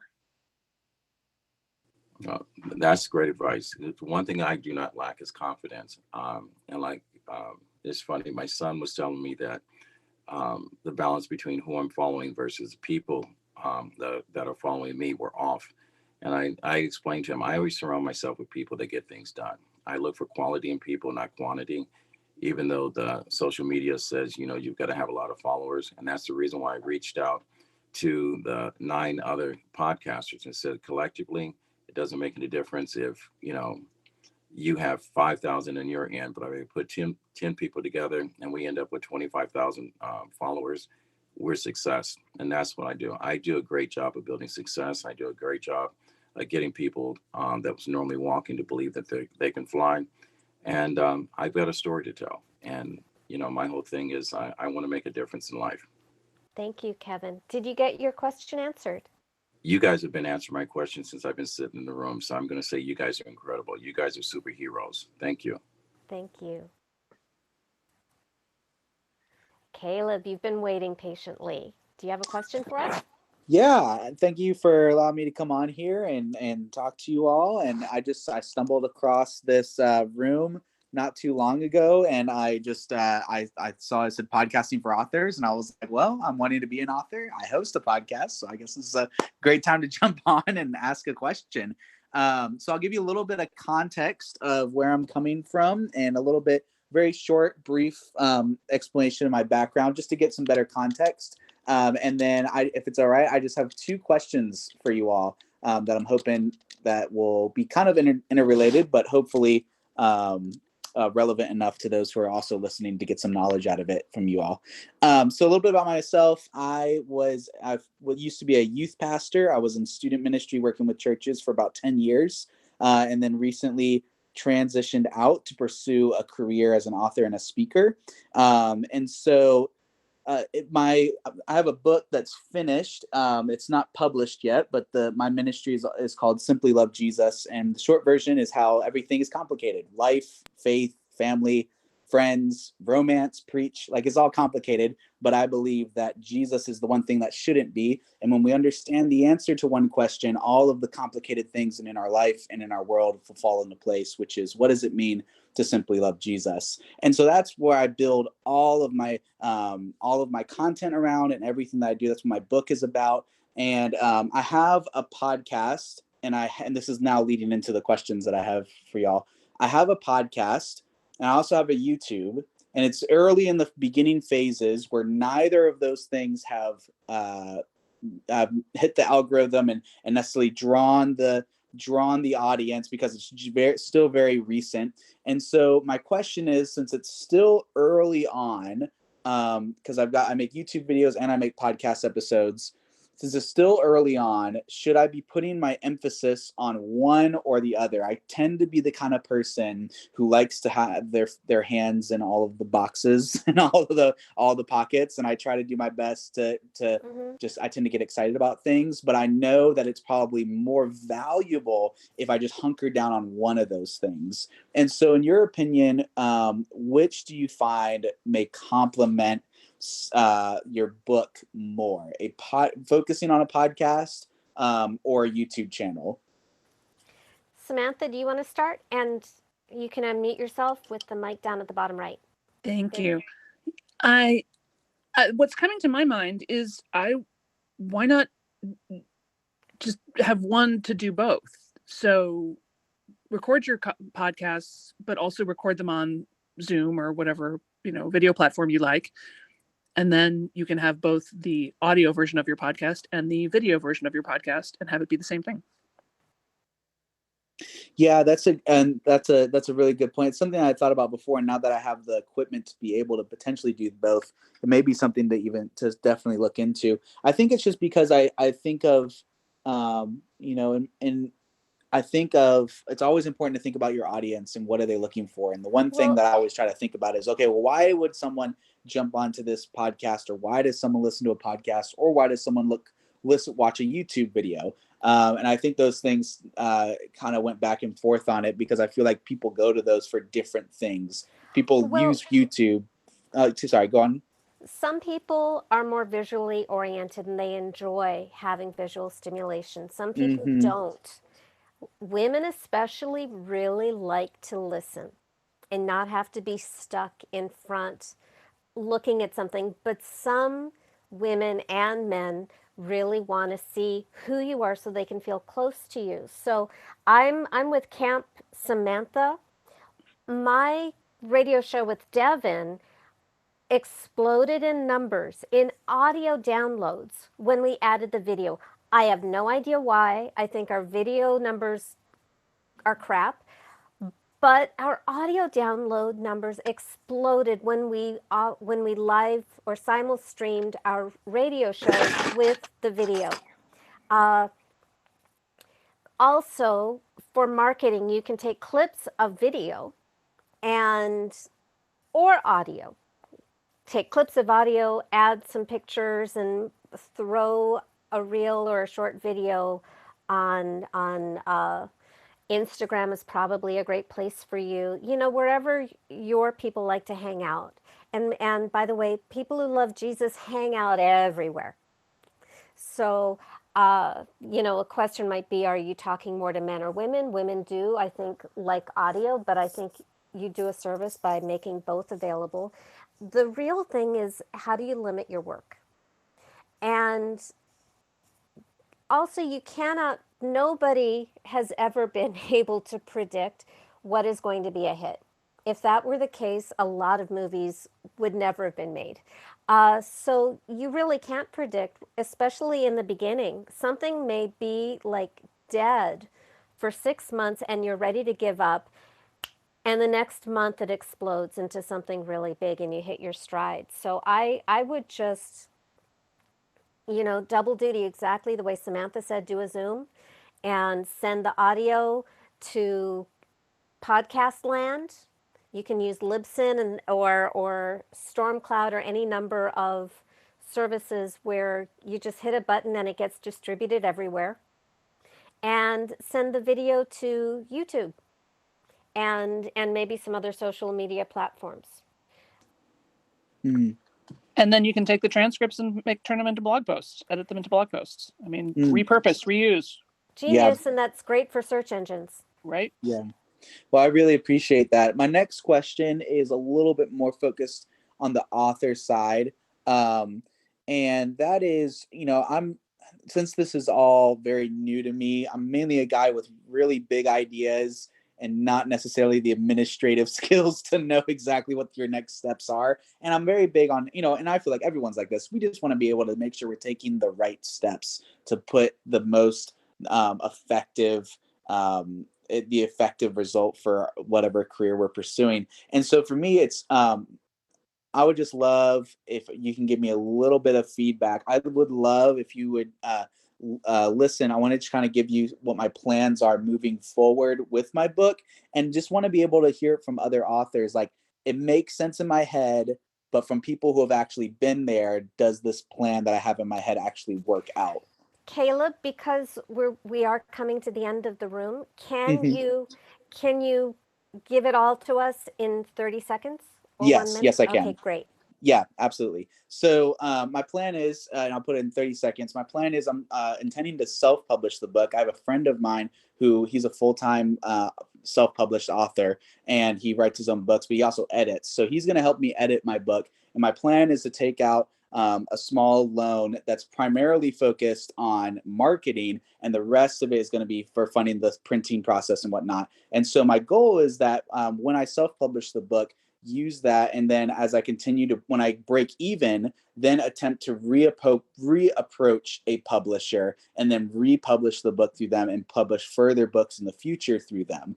And so that's where my general plan is. And I know somewhere along the line, I know I want to be able to try to pursue a literary agent, but is it possible as a self-published person? Is it one of those things that you can look into? I mean, I feel like literary agents is kind of like it's almost like chasing Bigfoot in a sense. But yeah, that's kind of my plan and kind of some of the things I'm looking to. And so what are your thoughts on that?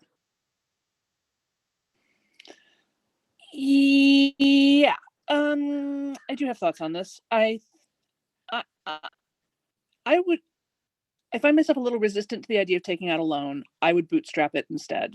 So I would fund the book with speaking engagements, with workshops, with pre-selling the book. You know, you can have a Kickstarter campaign for the book. I would have the book pay for itself before you publish it. And have the marketing campaign be paid for before you need it. That's my intuition on this. The other thing, you know, and it's always a good idea to focus on the dollars, because frankly, you know, love is all there is, but love is also kind of cheap. Like, people will, you know, Facebook likes and downloads and listens, and, you know, it's nice for people to get enthusiastic, but it's when they really open up their wallet that they commit. So in some ways, you don't really know if you have a good idea until you're charging for it.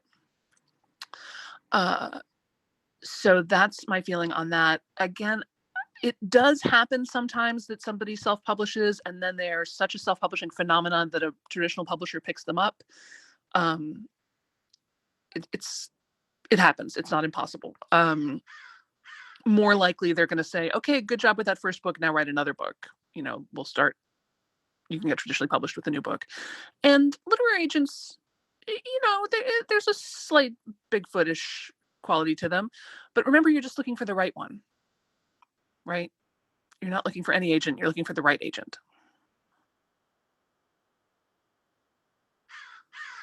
What do you think, Morgana?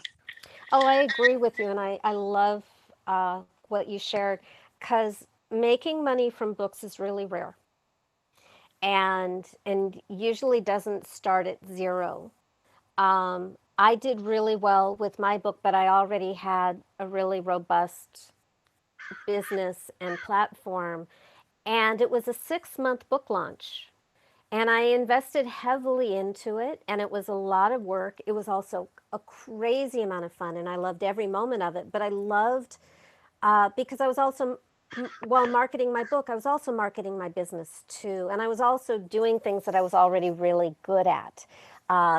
Public speaking, telesummits, answering questions for a virtual book tour. And I hired somebody to do all the stuff that I'm complete crap at, which is anything administrative, anything that is keeping track of people, keeping track of gifts, building websites and getting people to do what they're supposed to do on time. My business has to be like protected from me trying to do any of that. So I would never like bank on a book paying for itself. If it makes money, that to me that's wonderful frosting. What I love about what Samantha said is liking is cheap and easy. Investing is like a real relationship. There's a little bit of a marriage there. So whatever you can do and I mean, your topic, it's such a great topic. There's no shortage of people who will buy into that. So, because it's kind of a ministry, not even kind of, it is a ministry. So, have people buy into it and support the book before you launch it. Get benefit beyond the book by live workshops. For my book, what was so much fun about the launch was it wasn't, hey, friends, will you help me? It wasn't anything like that at all. It was, having people that I had relationship with that I loved, I created a summit where they got to shine and be superstar rock stars and grow their audience while saying how much they love my topic and respect me and everybody should buy my book. And everybody who had a gift, a free gift for the book launch, I was hearing that they were growing their list. And one woman who had her very first ever free opt-in at supporting my book signed her first ever high ticket client as a result of supporting my book and giving a free gift and mailing out in support of that. So the more you can make the process of promoting the book and your message, because the book is just one part, it's just one way of delivering your message, a fun party that benefits all, the more money comes in. The more you come from a place of love and generosity and service, the more the money can come in this way that Samantha described, that actually feels like perfect integrity. Hold workshops, hold online seminars, and ask, pre-sell the book. Pre-sell the book. How does that feel, Caleb?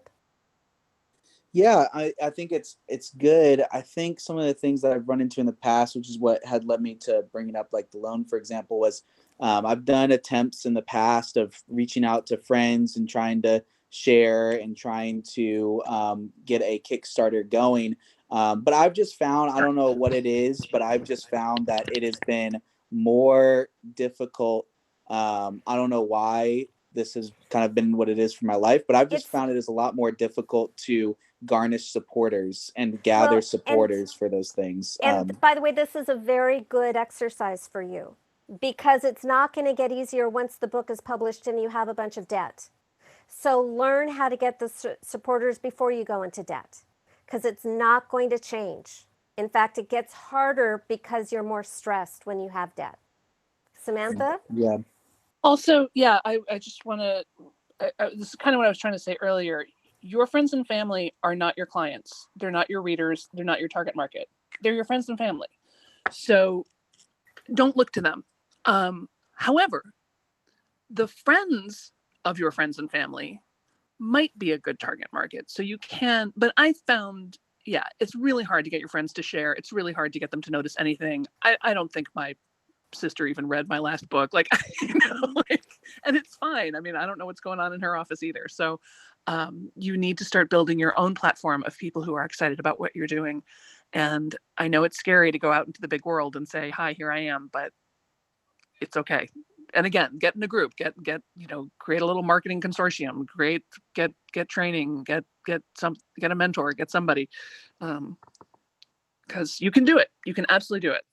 Yeah, I really appreciate that.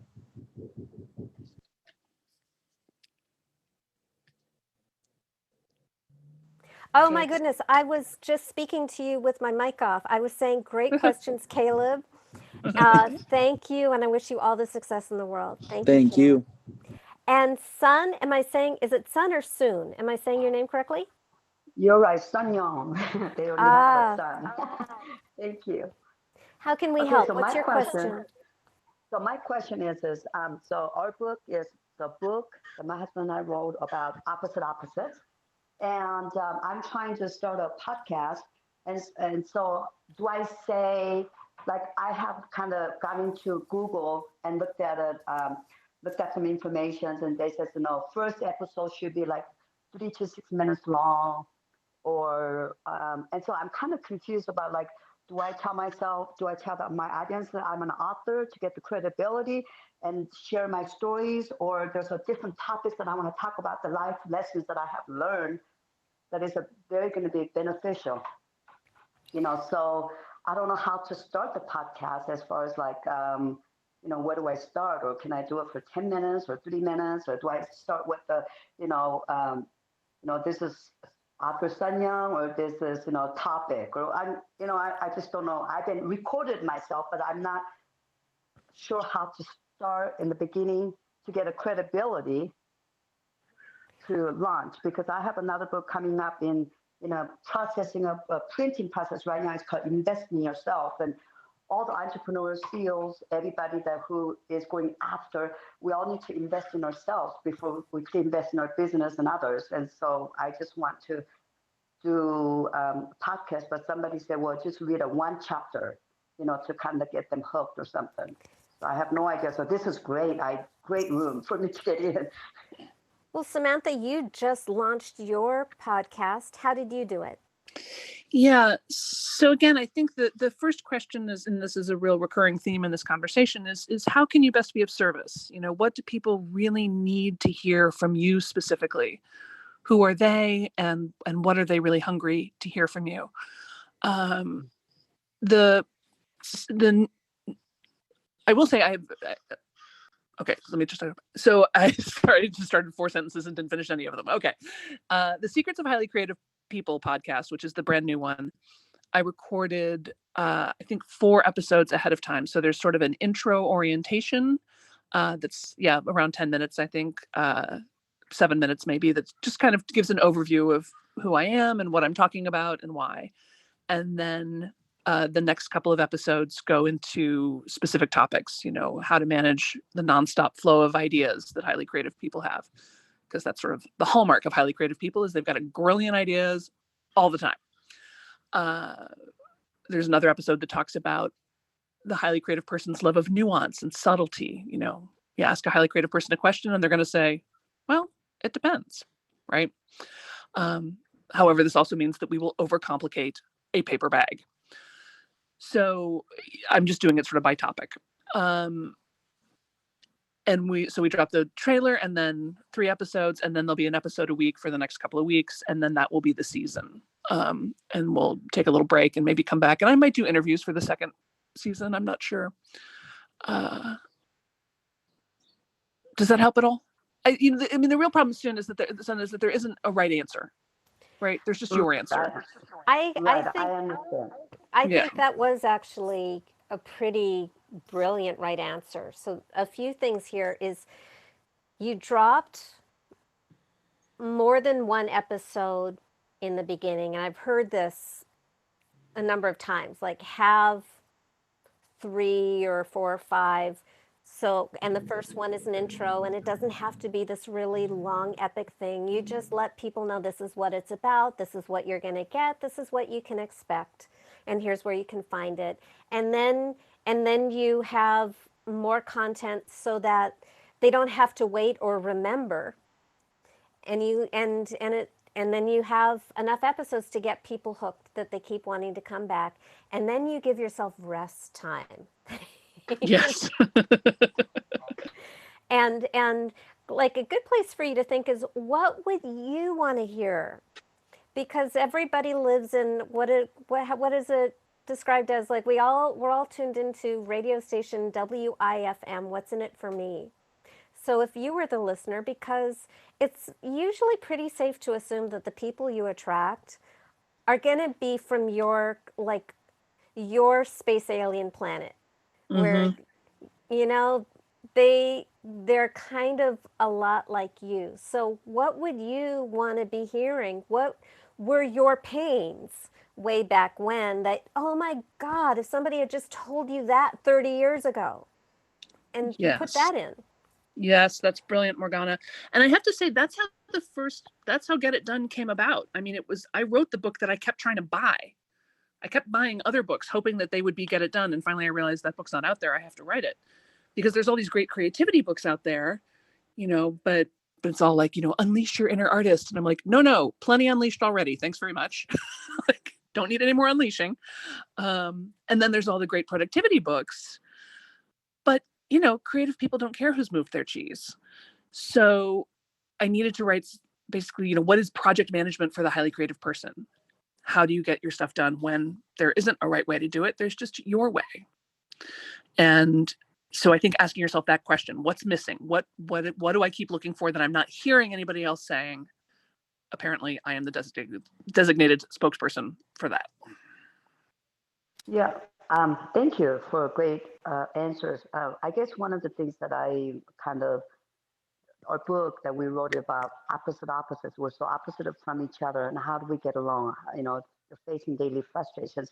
So we're very being vulnerable to our audience, So like my husband will put his part like, I was so frustrated with my wife. How long does it take to, create a Apple ID? 10 minutes. It should only take 3 seconds. We kind of made it into fun thing. And also like what things that frustrated about my husband. Like we had a meeting, and so those things are being vulnerable. And that's what I want to read, from other people's book. And that's what I wrote about. That's what we wrote about. I love it. And my husband didn't want to be an author, but I said I want to give this to you as a birthday present and Christmas present. And he was just fighting me for it. He's like, no, I don't want to be. And I was like, but we're going to be retired. Wouldn't it be nice to have like a book as a business card on a steroids for our businesses that we're building? So then there's a lot of, fighting and, like he didn't want to because he wasn't thinking like me. And because I like to think outside the box. And so we're being very vulnerable about our books, about, like going to the restaurant, we got frustrated and we put in our fights about that, because that's what I want to read. I want to read the real stuff, Me too. So, yeah. No, you're that's giving people, you're kind of peeling back the curtain behind a real successful relationship, and giving permission to people to be real. I think it sounds entertaining and informative. I'm sold. I like it. Please do it. Okay. It's just, like I said, while you guys were talking about that, your family and your friends, you can't think about them because they're like, ooh, really? It's like that, but I don't care. To me, it's helping saving somebody's relationship because we almost got in a divorce and everything, and we're able to, gone through a lot of stress and like I said, and we've been through 18 months of work before we wrote this book. I mean, this was like, tell we your wrote this book for, like, it stories. took us 2 years. Yes. Talk about your fights with love and affection for each other and a sense of humor, and then direct people to your book. Thank you very much. Okay. Thank you. Sounds Appreciate great. it. All right. Thank you. And get on other Okay. people's shows too, because you sound really, really cute and adorable. But how do I get on other people's podcasts? You guys, Well, invite me. I'll be happy to. here's a clue. By the way, I want you to follow me. Everybody, follow Devin and Samantha and me. Son, I want you to follow me. I want you to follow me on Instagram. I want you to direct message me on Instagram, because one of the things that I do hosting this room is I listen for people who might be good for my show. My show, Crazy Sexy Midlife Love, because like I grew up receiving all this garbage about having to be young and skinny and perfect and pretty, and then maybe I'll be lovable enough. And yet 47 years went by and I still hadn't gotten married. Actually, I met Devin at 45. And that we got married when I was 47, I thought was earlier than I expected with him. But it's been such a happy surprise to me that midlife love is so much better. Like for me, being young was a garbage heap. It was devastating. And to be in a relationship with an actual grown-up is so much fun and is so easy. And I really kind of just want to go after all the misogynistic nonsense being sold to us about age and body and women and all that crap. And that's why we created our show. And then meanwhile, Devin came up with the idea that, getting married once is okay, but what if we got married 100 times in 100 countries? He got that idea maybe 2 weeks into our marriage, because we're travelers. Wow. Right? Wow. So much fun. Neat. So he's writing a book. And our show will support the book. And we aren't doing the weddings to create a book or a show or for anybody. We couldn't give a hoot about anybody else. We do it for ourselves. But it is fun, and the idea of it gets people excited, and we want people to celebrate love, so we share the story. I love it. One thing is this is my second marriage, and so I have a lot of heartaches. But I met my husband; he was 45, so I got married. So no, let's see. Yeah. Anyway, So, we've been so made, contact we got me made on really late. Instagram because I Yeah. actually use Clubhouse to audition. Just how people show up lets me know everything about what they'd be like as a guest. Are they all about promoting themselves, or are they generous and fun? Oh, that'd be great. Thank you. I will Thank definitely. you, son. I followed all three of you guys already, so thank you. Fantastic. Thank you so Thank much, you. son. Paul, you are our final person. What's your question? Hi, first of all, thank you for, what I can see, you're probably spending a bit of extra time to get to me because you said you were going to close the room down. So I'll try not to take too. You have two creative women who are terrible at managing time. Okay, brilliant. Well, thank you for letting me speak, first of all. So I've been told for a long time, oh, you should write your book and everything else, and I'm finally getting around to do it, particularly with lockdown. And I definitely would want to do like an audio version of the book, primarily because I'm vision impaired myself, and I also know that a lot of people that I know listen to books that way. But also, as you said, one of you said, a lot of people that can see, so are sighted, do read audiobooks too. So I don't have any doubt about that side of the thing about what I want to do. But I think my book would be about my life, because fundamentally, if you don't mind me telling you as briefly as possible, fundamentally I lost my eyesight, so in effect had what's my lifelong disability due to sort of like abuse at the hands of my parents and stuff. And so I'm my natural parents, and then I was fostered, went to a really good school that really looked after me, that I was residential at, and then grew up, and to the point where, if I could frame it like this, I went to a new doctor's surgery, and she kept asking me if I was all right, and I was like, yeah, I'm fine, thanks, and I'm very well. And then she asked me again and kept asking me again, and then she said, and in the end I was like getting worried, and I said, why do you keep asking me this? And then it occurred to me that she might have seen some of my medical records on her computer. So I asked her, I said, have you got my records in front of you? And she said, yeah. And then she said, you should be on antidepressants, you should have had psychiatric help, you should be in absolute turmoil, and you're not. And like, why? And I said, well, partly it's my own tenacity. And she agreed and nodded and was all. And then I said, and the other part of it, I think, is my faith. And then she went, oh, I don't see what that's got to do with it. And I said, hang on a minute ago, you were going on about how great it was and why I shouldn't, that I should be on all this stuff. And I said, but tenacity works for you, but faith doesn't.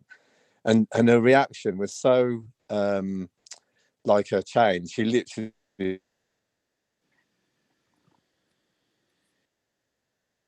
Paul, you've disappeared. We can't hear you. Paul? Paul? Sorry, are you still there? Yes. Sorry, I got a call, so hopefully it's my partner trying to call me. Hopefully I won't get interrupted. Oh yeah.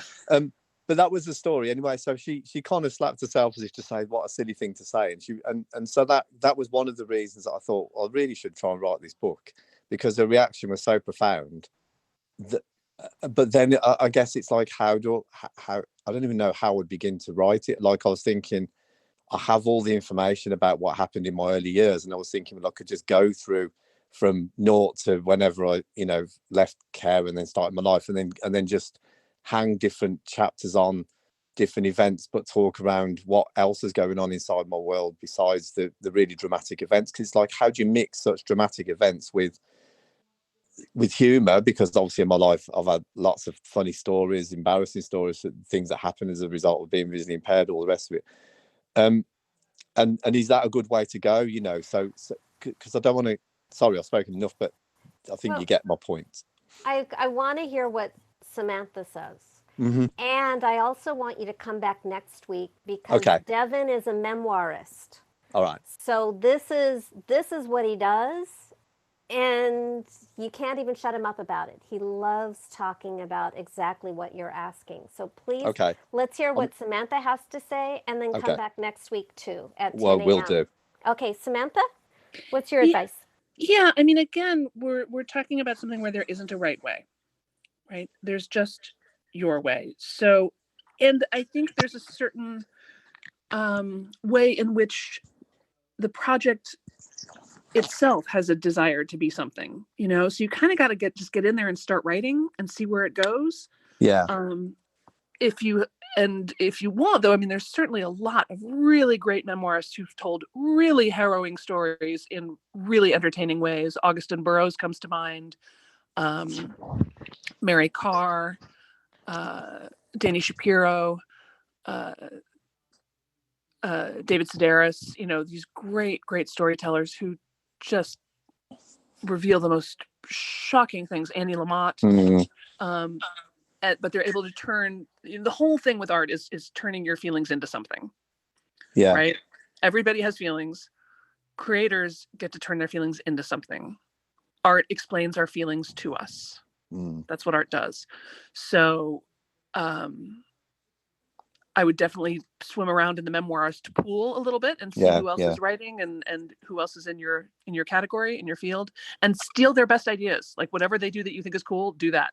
Well, I think do it your way, but do it. And I think what I've got is the big. That's it really. Like I don't imagine it would be a series of books, but what I have may or mind.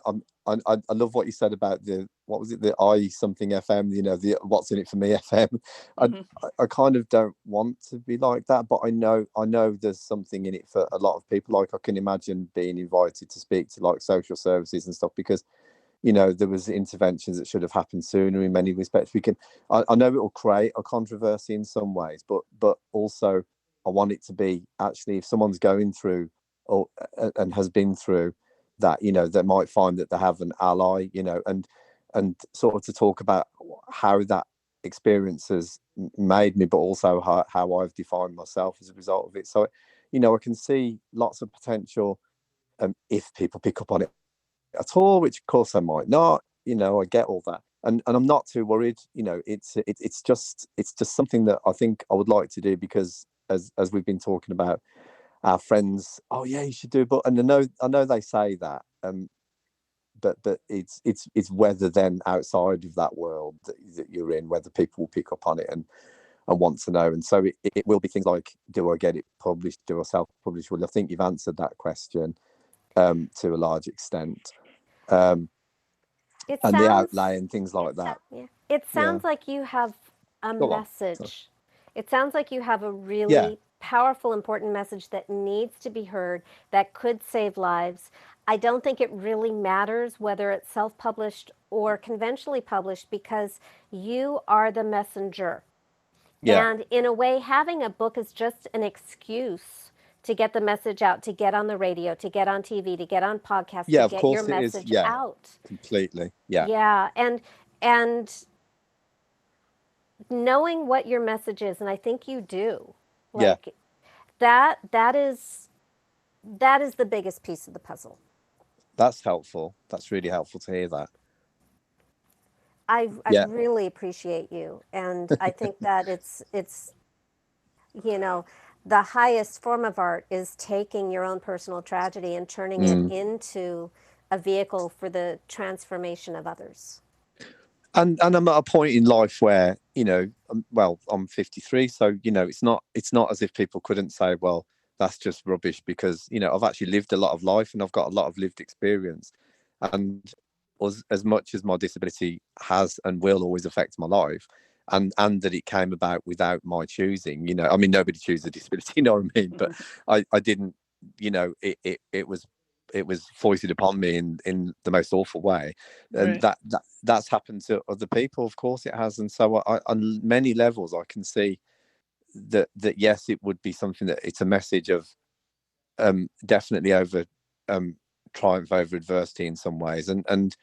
But I'm not really the sort of person that I don't see myself as an inspirational anything. But if that happens, if it does inspire somebody, like I don't need that for my own self gratification in any way whatsoever, you know. But I would love it if people would have a genuine connection with what will be saying, and that social services, for example, any of those professions, or there's a lot of people, a lot of different groups. I can see all that, and I think if you've done anything, you've confirmed that what I think is the direction that's in my heart to go It is feels probably the like right one. it feels Yeah. like it's coming from a place of love and generosity. Yeah. Samantha? Yeah, totally. And I'll tell you what too, Paul, I love the accessibility issue. It's one of the reasons I love audio as well, is because it's, Yeah. and books don't have to be books anymore. You could Mm.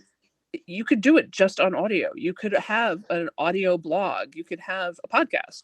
You could have a podcast. You could have a Clubhouse room. You can say, no, I only do audio and video because I'm about accessibility, and that's cool. I would definitely do both. I think audio for me would be a huge thing, and I know, because I produce podcasts, like I know that for a blind person to read at a reasonable speed onto audio is a really difficult thing to do. Like I produce accessible information for work and things like that. So, but that would be one of my personal challenges. Like I'd really want it to be in an audio format, as a book, or broken down in podcasts as well, of course. And as you suggest, I mean, I don't need. If someone wants to pay me for an engagement or whatever, then I'm not averse to that. But I don't necessarily need to do that. That's not really my inspiration for doing it, because I think I would feel like I was selling my experience short in that sense. If that makes any sense, I don't know. It sounds like it's coming from a much deeper place. Yeah. Yeah, and we never want to feel like we're pimping out our life, Yeah, that's it. Yeah. But Okay. and there are ways, and you will have to practice this. I had to do it too. There's elements of my story that are not so pretty and not so fun, and to be able to tell that part of the story in a way that is truthful, but also entertaining and not asking for anyone's sympathy or pity. I'll say things like, well, not exactly a member of the Happy Childhood Club. What do you do about? Yeah. People seem to know what that means. yeah, definitely. I mean, for example, I've got like half sisters that kind of don't really believe the narrative, and unfortunately, I met one of them as a result of my late brother. He died last year, and I'd never met this girl before. And then somebody wanted to sort of bring this conversation around about what happened in the past, and it was an awfully embarrassing situation where she was saying, well, her mother is my mum, so obviously, yes, she's my half sister, and she was like, well, I kind of believe all this because you're saying it, and I said, look, I don't want to tell you my story in this way, because then I'm forcing you to confront the fact that your mom was who she was to me, even though she might have been different to you. And I know I worry about things like that as well as part of it. I know that it will be controversial for some people because they're involved in a half connected way, whether they like it or not, really. But I can't not tell my truth in the sense that it is true, like they were convicted of what they did and things like that. So I obviously wouldn't use people's real names and things like that, but would you say that's a reason to avoid telling my story?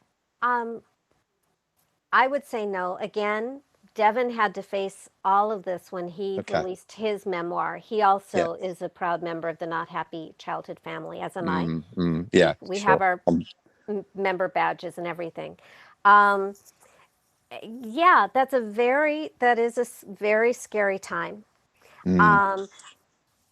What I would suggest to you, and yeah, changing people's names when appropriate can be helpful.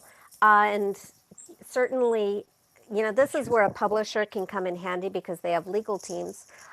But ultimately, it sounds to me like your desire to help it is bigger than your fear. Yeah. And will there be people who don't like your book? I don't think that there's anything that has ever been put out or produced in the history of humanity that doesn't have detractors.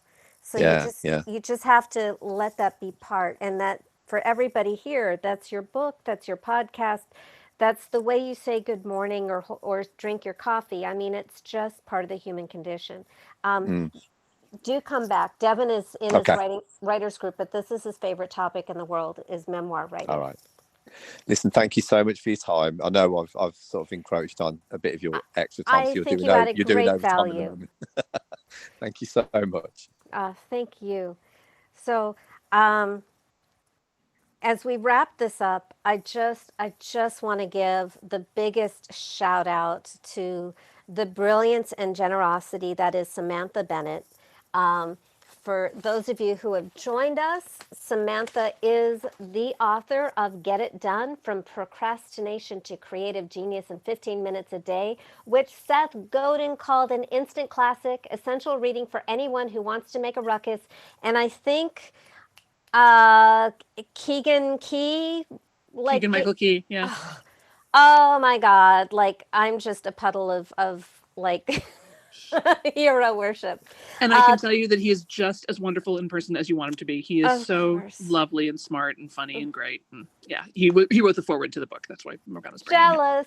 And then your follow-up books start right where you are. How little changes can make a big difference for overwhelmed procrastinators, frustrated overachievers, and recovering perfectionists, both published by New World Library. You launched both books with a real heavy emphasis on virtual interviews with podcasts and internet radio. And you just launched your own podcast, which is, it should have been on my list here. And no, you're going to have to tell so me. new though. It just happened this week. It's Secrets of Highly Creative People. Right. Every Thursday. So thank you for staying with us all the way through. Thank you to the audience. This room is called Podcasting for Authors. We meet every Sunday at 10 a.m. Pacific, 1 p.m. Eastern Time. If you didn't get your question answered or as deeply as you wanted, just come back next week and ask the question. We do record. If you don't like recordings, you can send me your question through text via direct message. Our room is hosted by Club Pod, which is the biggest podcasting club in Clubhouse. If you want to learn more about podcasting, how to launch it, tricks of the trade, join Club Pod. There are a ton of other rooms. We are the only Podcasting for Authors room. And let's see, as a gift, if you join Club Pod, and even if you don't, because I'm giving you the information right now, you can grab a free lifetime subscription to Podcast Magazine by using the private backdoor link, clubpod.free. Finally, please follow Samantha, Devin, and myself, and hit the little bell so that you know when the next room opens up, because the sooner you know about it, the higher up, on the page you get. Also, when we open the room, we open it to Club Pod members first before we open it up to the full public. So thank you so much. And that completes today's room of Podcasting for Authors. And just, sending you love. Can't wait to hear about your books and your podcasts in weeks to come. Thank you, Samantha.